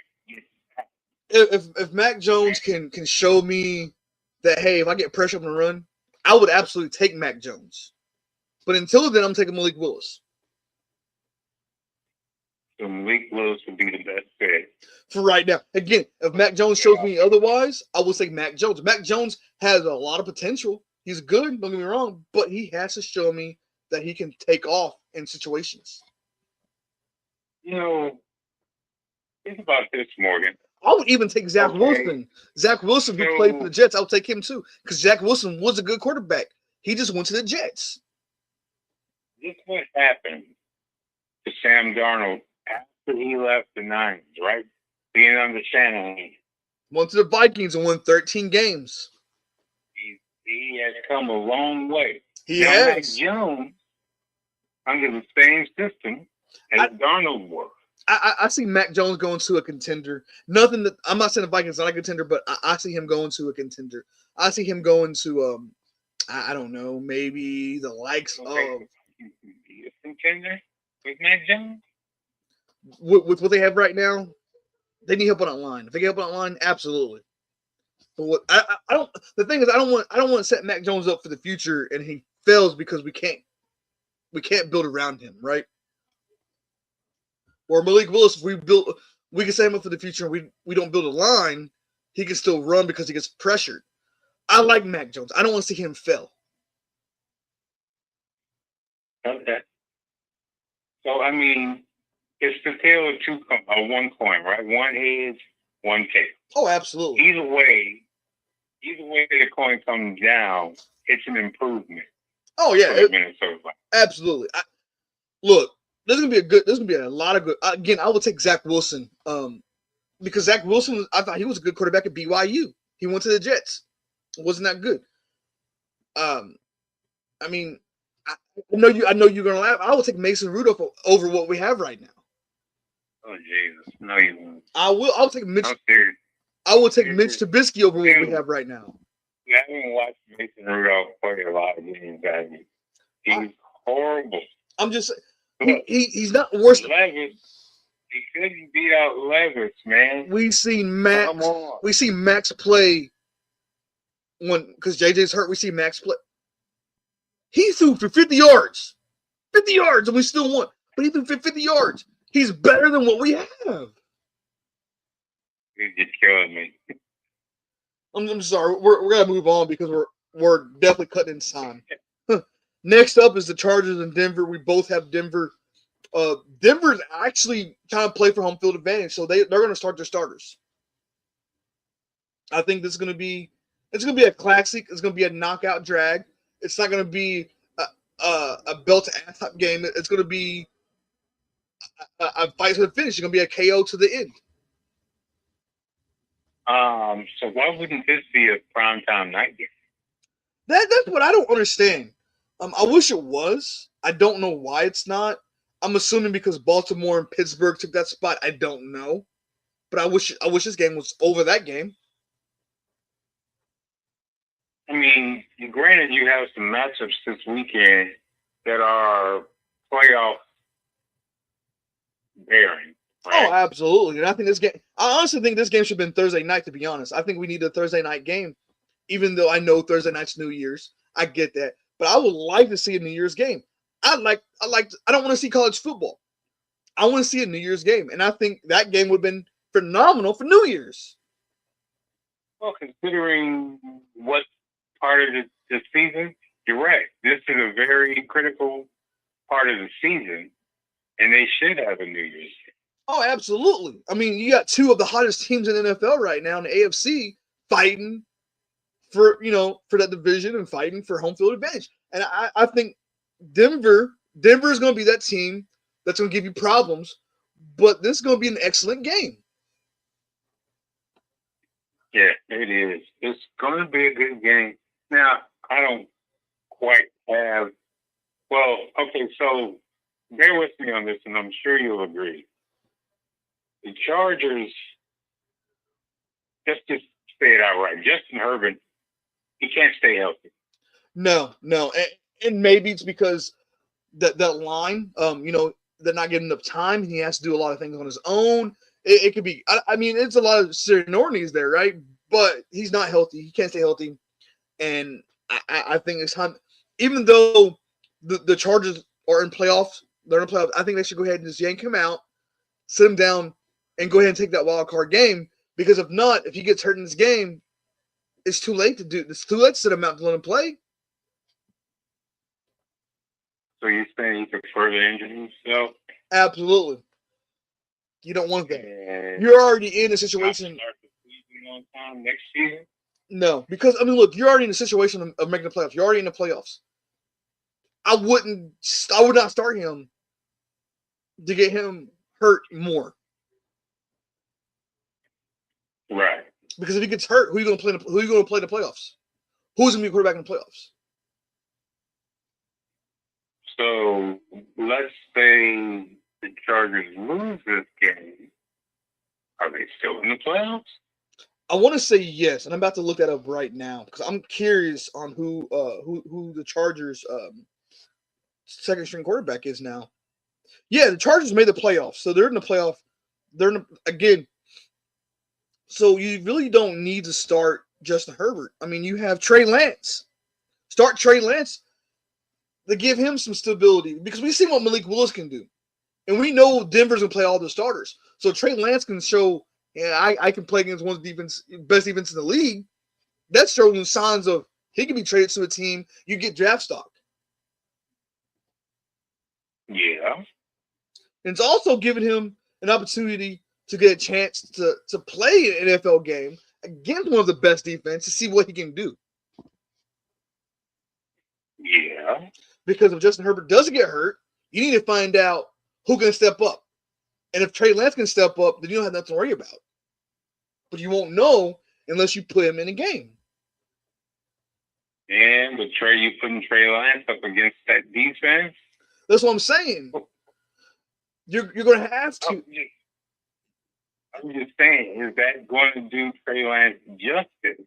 We won't know. Because you kind of throw him into a fire, right? We won't know until it happens because we've seen Trey Lance. He can be good in college. We've seen that, but we really haven't seen him play. That's what I was going to say. We haven't seen him play in the NFL. The Cowboys didn't give him a chance. The 49ers didn't give him a chance. Let him get a chance to see how good he can actually be. I think he had a chance. He just blew it. I don't think he blew it. I think what happened, I think he got hurt. And I think that's why Brock came along. But give Trey Lance a chance. I think he can go long distance. I'm not counting out Trey Lance, but to me, this game is just as even though that they're in the playoffs, this game is still important momentum-wise. It is, but hear me out. Would you take a chance of your best quarterback getting hurt and not playing in the playoffs and you don't know how good Trey Lance can be? Or would you rather sit your best quarterback out, give Trey Lance a shot, because if he does get hurt in the playoffs, you know what you got. I will go with the second option of sitting your best quarterback out. You're already in the playoffs. Put Trey Lance in and see what he has because you might need him for the playoffs. Yeah, you're right. But, I mean, Justin Herbert is hurt. He's been playing hurt majority of the season. Nursing that forearm. But, I guess. I mean, I'm looking more towards momentum going into the playoffs. I get that. Momentum is always a good thing. They're not limping into the playoffs, but depending on who they open up the postseason against, I mean, okay, so hear me out. Hear me out. The Denver wins, they get a bye. So now the Chargers might have to play against Houston. They might have to play against Pittsburgh. They might have to play against Buffalo or New England. Those teams I'm just named, they got some heavy hitters on that team. You put Justin Herbert out there to get hurt again because he played him against Denver, and now he's hurt even more. Now you put him in a playoff game, and he can't go on, right? You didn't put Trey Lance in there. Now that gives a shot of what do we do?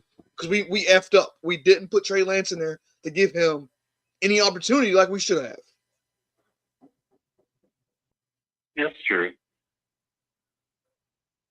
I'm just looking at the big. I'm looking at the big picture. Because if you rest him and he gets, you're right. If you rest him against Denver, and you never know, Denver might lose against Chargers. You don't know, but you rest him against Denver, it's an opportunity for him to get a little bit healthier, unsore, and then he's playing against those heavy hitters of like Pittsburgh, New England, or Buffalo. it's gonna give him a chance to try to win. Absolutely, yeah. Yeah, I mean, you're right when you talk about the postseason and going deeper into the possibility I of mean, going deeper into now, the postseason. were the Chargers are they Super Bowl contenders? I think they're missing a little bit, but they could be Super Bowl contenders. I think Denver right now or New England, one of those two teams, are Super Bowl contenders. I think Chargers could Do be. you put Jacksonville at a higher ranking than the Chargers right now? Oh, absolutely, yeah. Because Jacksonville they don't have a lot of injuries. I mean, they got a few injuries, but nothing that can hurt them like Chargers. Okay, that's fair enough. But Jacksonville don't have heavy hitters like Pittsburgh, New England, or the Buffalo Bills, or even the Houston Texans. So if Chargers matches up with Jacksonville, I think the Chargers can beat Jacksonville if Justin Herbert can play. Okay. Next up, we have the Kansas City Chiefs in Las Vegas. I'm curious of why you picked Kansas City. I'm just going to answer that question. Minshew was hurt. Because Patrick Mahomes is hurt. Las Vegas has the talent nor the coaching to beat Kansas City. Even though, look, and I don't understand what the Raiders did. The Raiders shut down Max Crosby for the rest of the year. I don't know why you did that. Because now you just pissed him off. He's going to be one. He wants. You don't want him to get hurt. But now, I mean, you should have done that when you got eliminated from the playoffs. Don't do it with one game going. You should have done that when you got eliminated from the playoffs. So you wouldn't sit him down. I mean, I know you would have sat him down sooner. Oh, absolutely. Don't wait till the last game. Like, oh, hey, you're not going to play. Because now he came in ready to play, ready to light things up, and now he's not playing. That hurts the morale right there. And that hurts his trust. Well, do you think if he did play and they lost, it would boost his morale? I don't think it would have mattered. I don't think it would have mattered. I think his trust would have been okay. His trust would have been still there. Now he can't trust you. I mean, they don't have quarterback depth. They don't. But Max Crosby is one of those guys who he loves the game of football. He's ready to play. And when you tell him in the last minute he can't play, it's gonna make him feel a certain way. Like, do you want me to play for your team?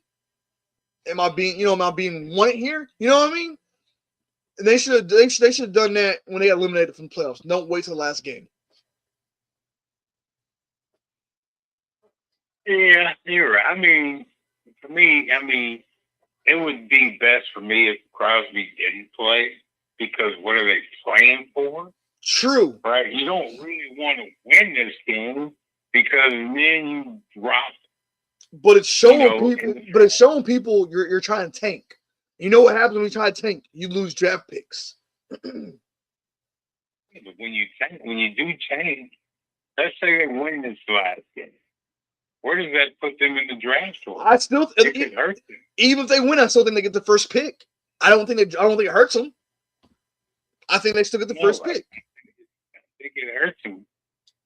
I mean, that's the only reason that I can think that they would sit Crosby, because he's a game. Look again. Right? That hurts his trust. Fumble, gotta think. I think they're thinking about the future. I don't think Pete Carroll will be there next year. That's just me. I don't think so either. I think he just wanted to come and try to help out. I don't think he's going to be there. Honestly, I like to see Brian Flores go there. I think Brian Flores can change that team around. That's my opinion, especially with Max Crosby. Max Crosby is an animal. I think he could build around Max Crosby for that defense, and I think that's going to be nasty. You think they can use? Yeah, they can use Brian Flores. Oh, absolutely. Defensive mind coach, and you have somebody like Max Crosby over there who who's an animal, who's hungry, who loves the game of football, who can get to the quarterback with no problem? Absolutely. Brian Flores will be the excellent guy over there for that job. Man, you just said something. That opened my eyes. I didn't think about that. I was thinking about a lot of other teams, but I wasn't thinking about the Raiders. Raiders, they need some quarterback. But when you got a guy like Max Crosby, you work on that defense with a guy with Brian Flores' mindset, man.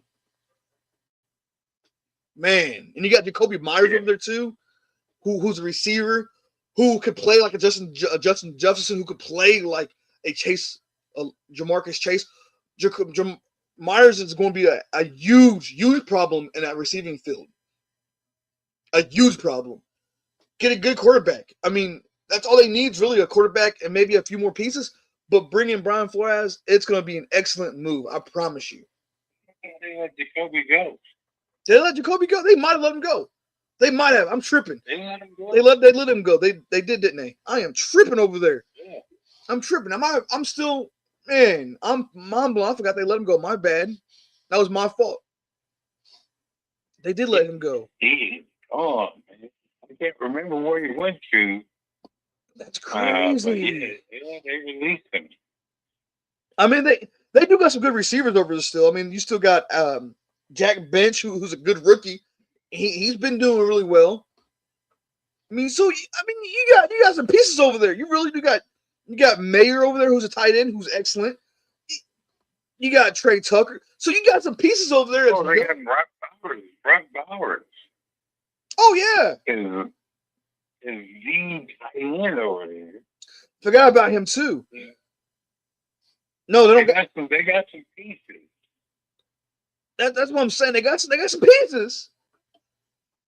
And the defense isn't terrible, especially if you put a guy like Brian Flores' mindset over there. And, he's not coming along. He's going to bring in some heavy hitters on that coaching staff.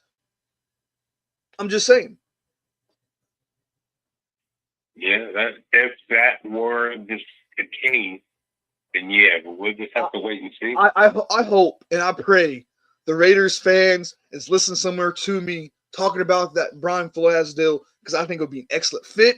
I hope the owner is over there listening. Like, I hope someone's listening to this conversation, because I want them to understand that on Third Down with Morgan Holder, they're saying something about Brian Flores that would open up people's eyes and help that defense over there. Because, again, that defense is pretty stacked. They just need a good mindset. Just win, baby. Oh, absolutely. You want to win now, not later. So with that being said, go get Brian Flores.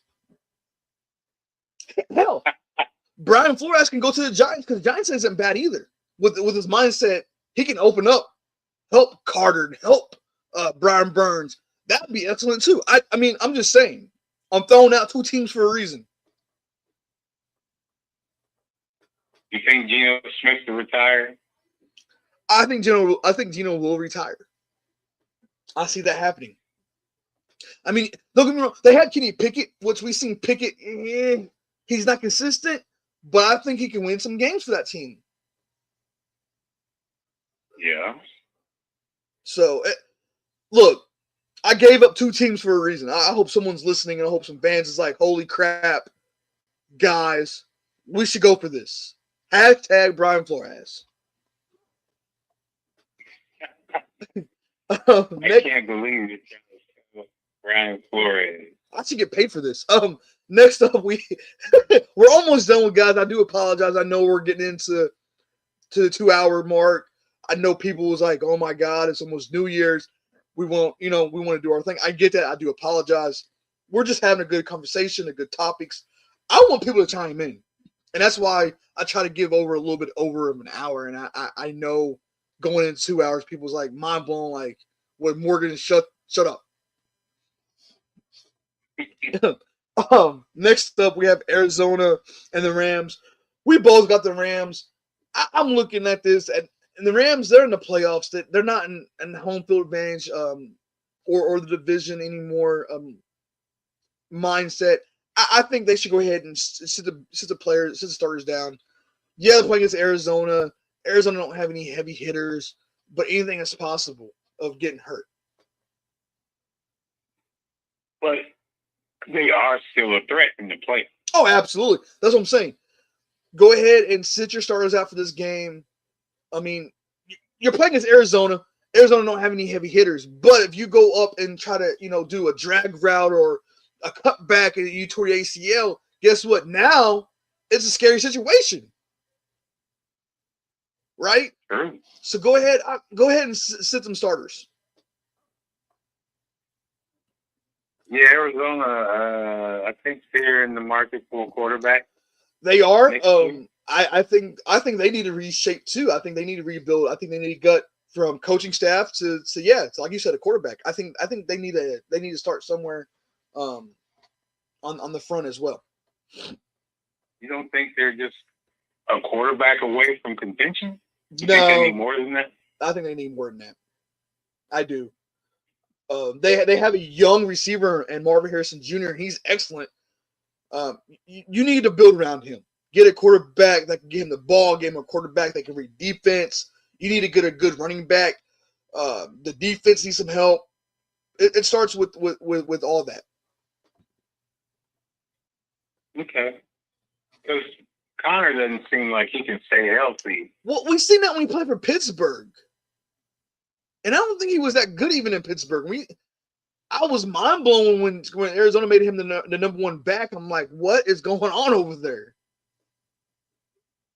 He's tough, but he's more of a. He's not. I don't think he's a 30 carry back. No, I honestly I honestly think he's a third down back. I think he's only good for third downs. Really? Absolutely. Look, when it's third, not the best receiver out there. No, he's not. Running back. But if you give him the ball on 3rd and 6, 3rd and 7, he's gonna get you a first down. Go get your first down. Change up. But no. He 20 to 25 carries, no. I would say maybe 10 to 12 carries. Like I said, a third down back. That's my opinion. Yeah, that's about right because, I mean, he survived cancer and all that stuff, but yet still his body can take a lot of damage. Oh, absolutely, and Arizona's running down in the ground. I really think so. I think Arizona's run him down to the ground, and I think James Conner is not a bad running back. He's a little above average, but giving the ball 30 to 40 plus. That's not good. No way. He's not a Derrick Henry. He's not an Aaron Jones. He's not Taylor. He's a guy that you can put in to keep your starter fresh. Oh, absolutely. And he's a good blocker. So if you want to do a play action, he's somebody you can put in there to do a fake with. He can definitely be in there as an extra guy in the backfield. Oh, absolutely. But don't let him carry the ball 20 to 30 plus times. No, it's too much. Oh, absolutely. Next up is Miami and New England. New England needs to put the starters in because they're playing for home field advantage. So they're playing against Miami. I don't think they have nothing to worry about. I think if Denver loses, New England wins, New England has home field advantage. That's going to be a big issue for Denver. But New England, I think it's going to be an easy win. Oh, yeah. Yeah, they, I think they have the depth to beat a Miami team without their starters. Well, we've seen it. I mean, last game, they when they played against Baltimore, they had, 7 injuries, and they still beat Baltimore? Yeah. 7. So, yeah, absolutely. I think they got the depth. Mm-hmm. You got to stop doing that. We're almost done. Next up, we have Washington and Philadelphia. We both got Philadelphia. Philadelphia made the playoffs. They shouldn't start the starters either. They're not playing for home field advantage So, where do we go there? I think we should start. I think we should sit the starters. Yeah, I mean, a lot of these teams that have really nothing to play for playoff wise because they're already, set Oh, for absolutely. position. I don't think they should start any of their players. No. Now it does break up the momentum, It but does. it's not any different than a bye week, right? Oh, absolutely. It does. But here's the thing: if the players understand the situation, hey, we're in the playoffs already. We don't need any injuries. They should be okay with that. They should want the second string, third string come out, maybe practice squad to come out and play because you're getting an opportunity now to watch the up and comers play to see how good they can be if someone goes out, right? So I think they should be okay with that. Yeah, you know what? The difference is, think about this, Morgan.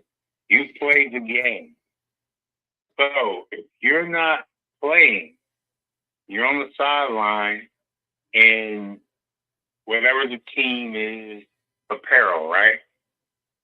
And it gets cold over there. It does. It does. You're doing is watch. But that, You're not, even though they have these heaters and all that. But that's why you should dress appropriately. You live in Philadelphia. You know how the weather's going to be. Wear your heavy coat. Wear your nice jeans. No matter how you dress for the weather. Now, I'm talking to someone that lives in the freezer, so I don't know why you would understand what I'm talking about. Because,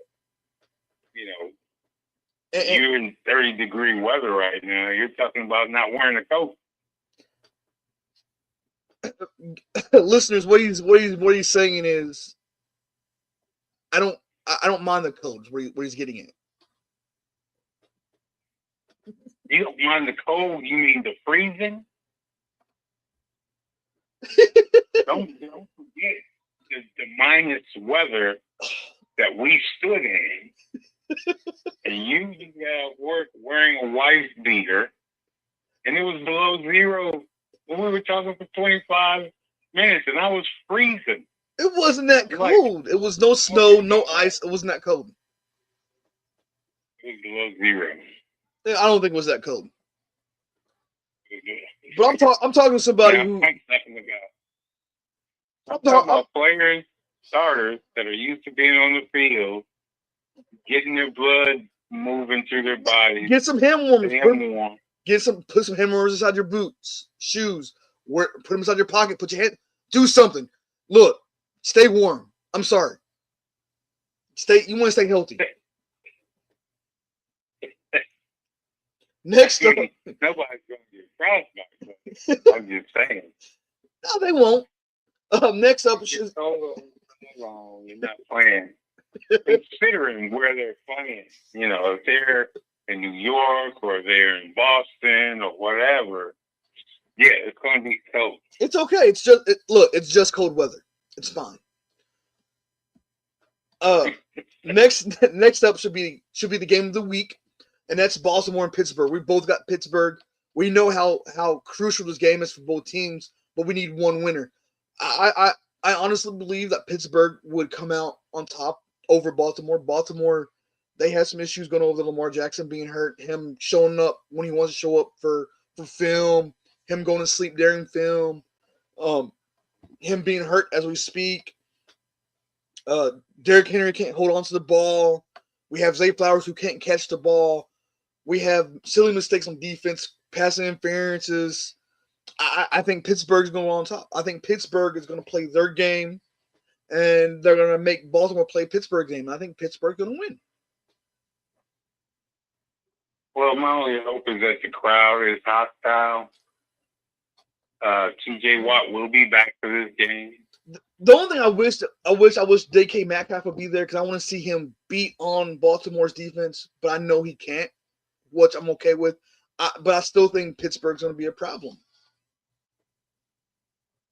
But we'll see how they call the game. If Arthur Smith does it right, they need to attack the middle of the field. If Lamar Jackson does play, they should play a spy defense and try to corner Lamar Jackson from breaking the edges. That's what I would do, because if you shut him down from running, That means you have to make him throw. You have to make Derrick Henry run. And if you can shut down the running game and make Lamar Jackson throw, you got the game in wrap. Yeah. I think if they start Peyton Wilson can mirror Lamar Jackson. He's fast. And you got to think y'all got Shanti Samuels over there now, and I think he's excellent. I think he's gonna be a problem. He's over there, but he has to show up.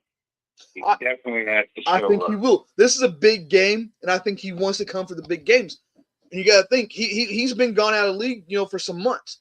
I think this right here is a must game for him because he wants to show people he still has it. He has what it takes to win. He has what it takes to play. This is gonna be him. I think he's gonna come out there and he's gonna play good damn football. And you got Jalen Ramsey who's coming out to play as well. Jalen Ramsey's gonna play really real football. Do you think if Baltimore loses, Harbaugh will have his job?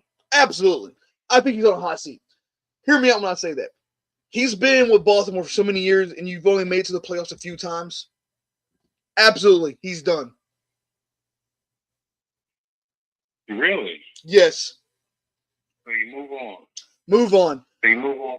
Dan Jackson. I think Jackson and Henry would be another players you should move on for him. Yes, Henry's been there for 2 years, but look, Henry is fumbling the ball. He didn't do that much in Tennessee. He's doing it a lot now.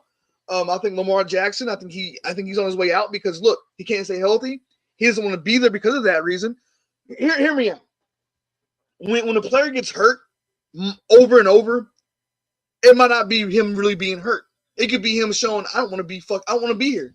I don't like this team no more. I don't like this organization. I want to be gone. I should have left a long time ago. Right? I think Lamar Jackson will be out of there.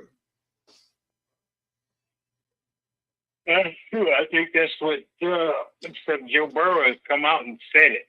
I see Lamar Jackson, if he leaves, I think him going to Miami Dolphins. Oh, Lamar? Yes, I see Lamar going to the Miami Dolphins. Oh, wow. Well, yeah, you know what? And they do have some good pieces in Miami. Yeah, but to get Lamar, you have to trade those good pieces. You might have to give up. You might have to give up the draft picks. I don't think they're going to trade those good pieces. I don't think they're going to trade those good pieces. They're going to trade those good pieces, but they might have to give up a little young pieces on defense. I think they might have to give up some draft picks. Look, I'm gonna be nice. I would throw in some draft picks and throw in Tua. Throw in Tua? Even though Tua should be out of the league. But I'm gonna be nice and throw him in. But I think Tua should be out of the league. I think Tua should retire. This season, or is he starting? If I was any team, I would not take a chance on Tua. If I was any team's owner, doctor, what I would tell Tua, it's time to retire. You had too many concussions. Look, Minnesota Vikings, Ryan, they had a center, Kelly. He didn't play because he had his 7th concussion. Minnesota has told him it's time for you to retire, most likely, because you've already had 7 concussions. That's a good team right there. That's a good organization, letting your player know it's probably time for you to hang him up. They should do that with Tua. Well, you're right. They failed as an organization. Absolutely. To do that. Absolutely. But. So you're saying Tua should be out of football? Yeah. Look, he's made enough money since he's been in the league to help his family out, to live a good life, come back as a coach. Tua, you probably have seen his brothers, I think, playing in Canada League or Arena Football, something like that.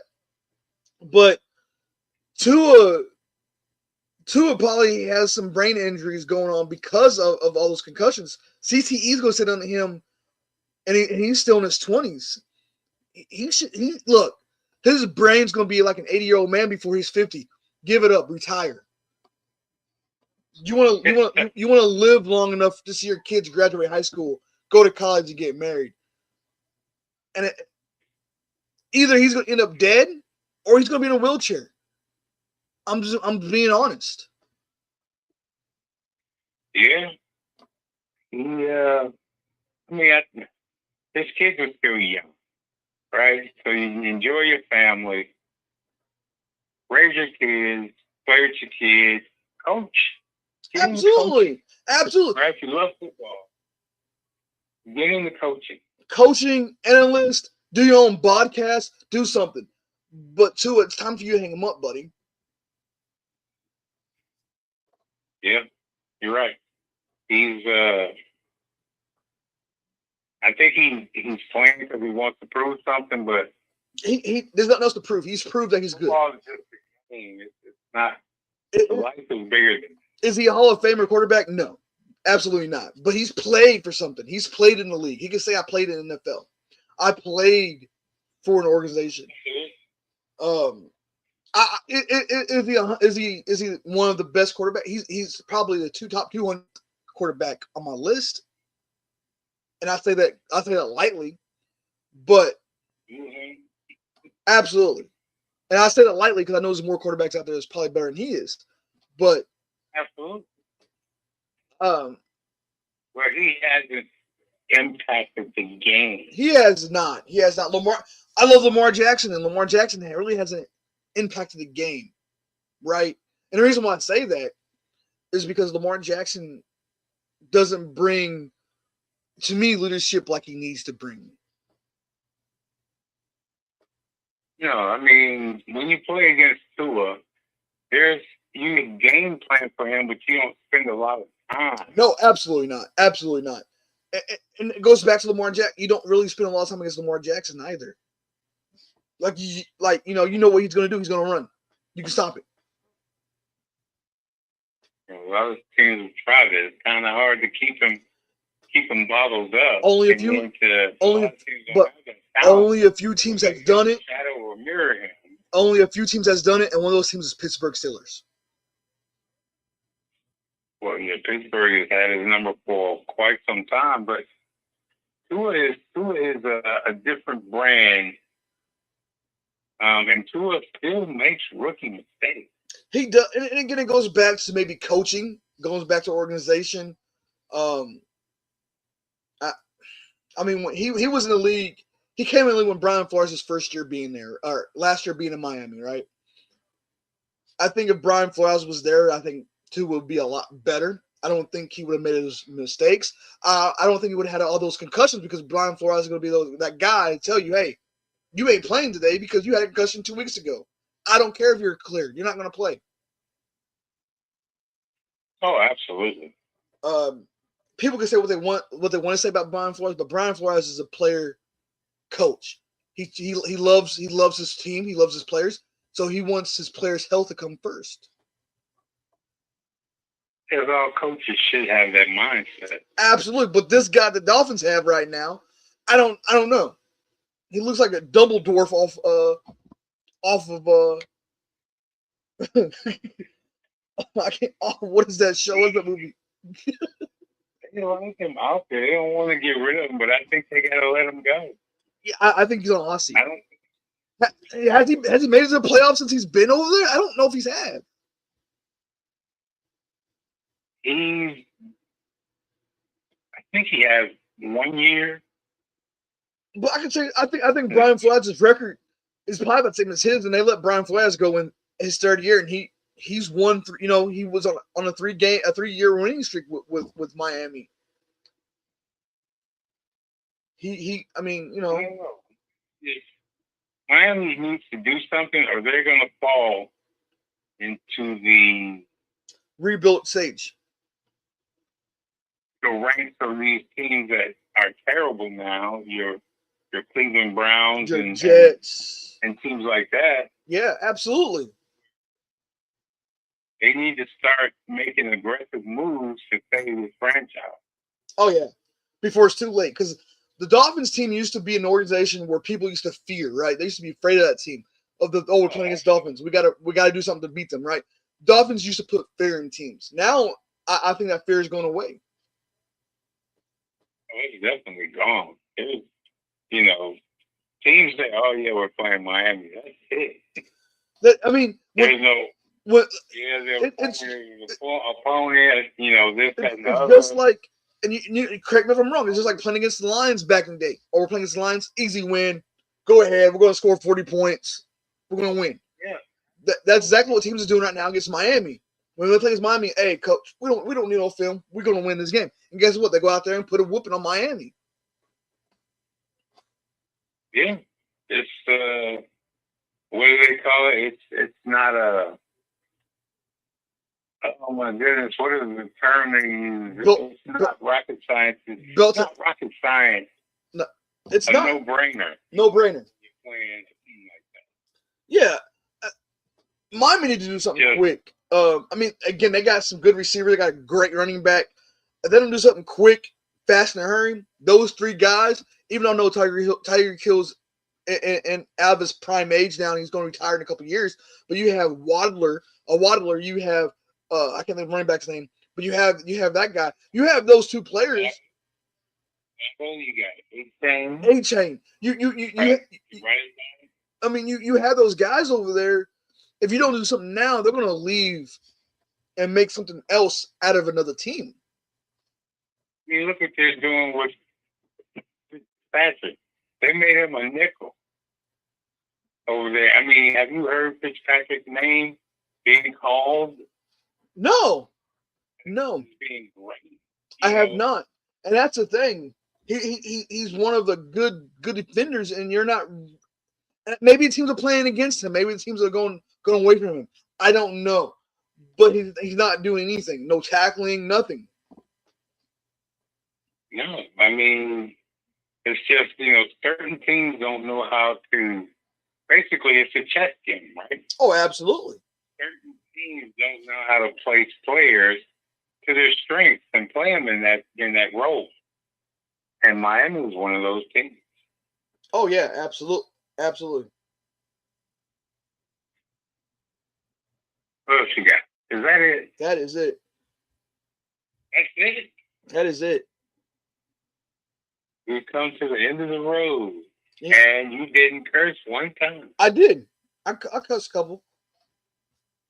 Yeah, you didn't say nothing harsh. I didn't say nothing harsh. No.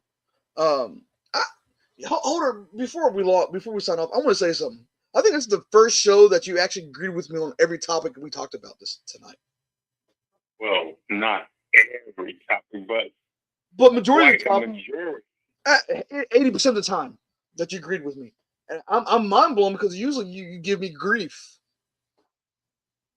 Well, this is the time of the season where everything is common sense now, right? I mean, when you look at player availability,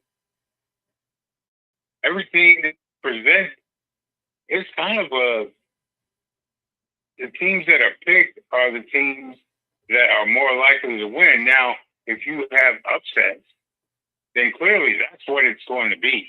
Oh, yeah, absolutely. Because your powerhouses, your Seattle's, your San Francisco's, if they lose to a wild card team, to the Panthers or the Buccaneers, yeah. Then yeah, it's disappointing, but that's the beauty of the play. Absolutely. I can't wait. I can't wait for next week. We come back on here. We'll talk about the upsets or if there's any or game of the week because we have a picture of the game of the week of Pittsburgh and Baltimore. That's what we have, right? But there might be another game of the week that we might not even think about. That's true. Well, next week will be different because everybody will be locked. Oh, absolutely. We could talk about the playoff bracket. Oh yeah, everything would be set. We'll come in and talk about the playoffs, the wild card game. I'm loving it because it's gonna be a brand new year of nothing but excellent football. Very true. That being said, man, I do apologize for our listeners for us going over 2 hours and 20 minutes. Good topic though tonight. With that being said, before we sign off, I want to, say thank you guys for listening to us for the 2025, year. I'm hoping to bring more things in 2026. Check us out. Give us your feedback. Third Down with Morgan Holder. Third Down, 3RD Down with Morgan Holder. Give us your thoughts, your feedback. Let us know what you want to hear next year, what our topic should be next year, what team you like, and how far you think your team will be in the playoffs if they are in the playoffs. That being said, Happy New Year's, and don't let fourth down get you. Morgan, that was a very nice sign off. But you know what? I look forward to our listeners next year, which is in how many hours? Coming back, listening to a new show, a new season for 2026. The first half of a 2-season year. And we are going to be able to break down all the teams. The brackets will be set. We'll talk about the winners, losers, and I don't know, maybe big moves. You know, there's going to be a lot of moves being made after this last game. You know, players are playing their resumes out right now and probably be visiting and signing with new teams next year. So, with that being said, you know, thank you guys for 2025 season. Looking forward to 2026. And stay safe. If you're going to drink, give your keys to somebody that's sober or take an Uber. And stay penalty free. And we are out of here.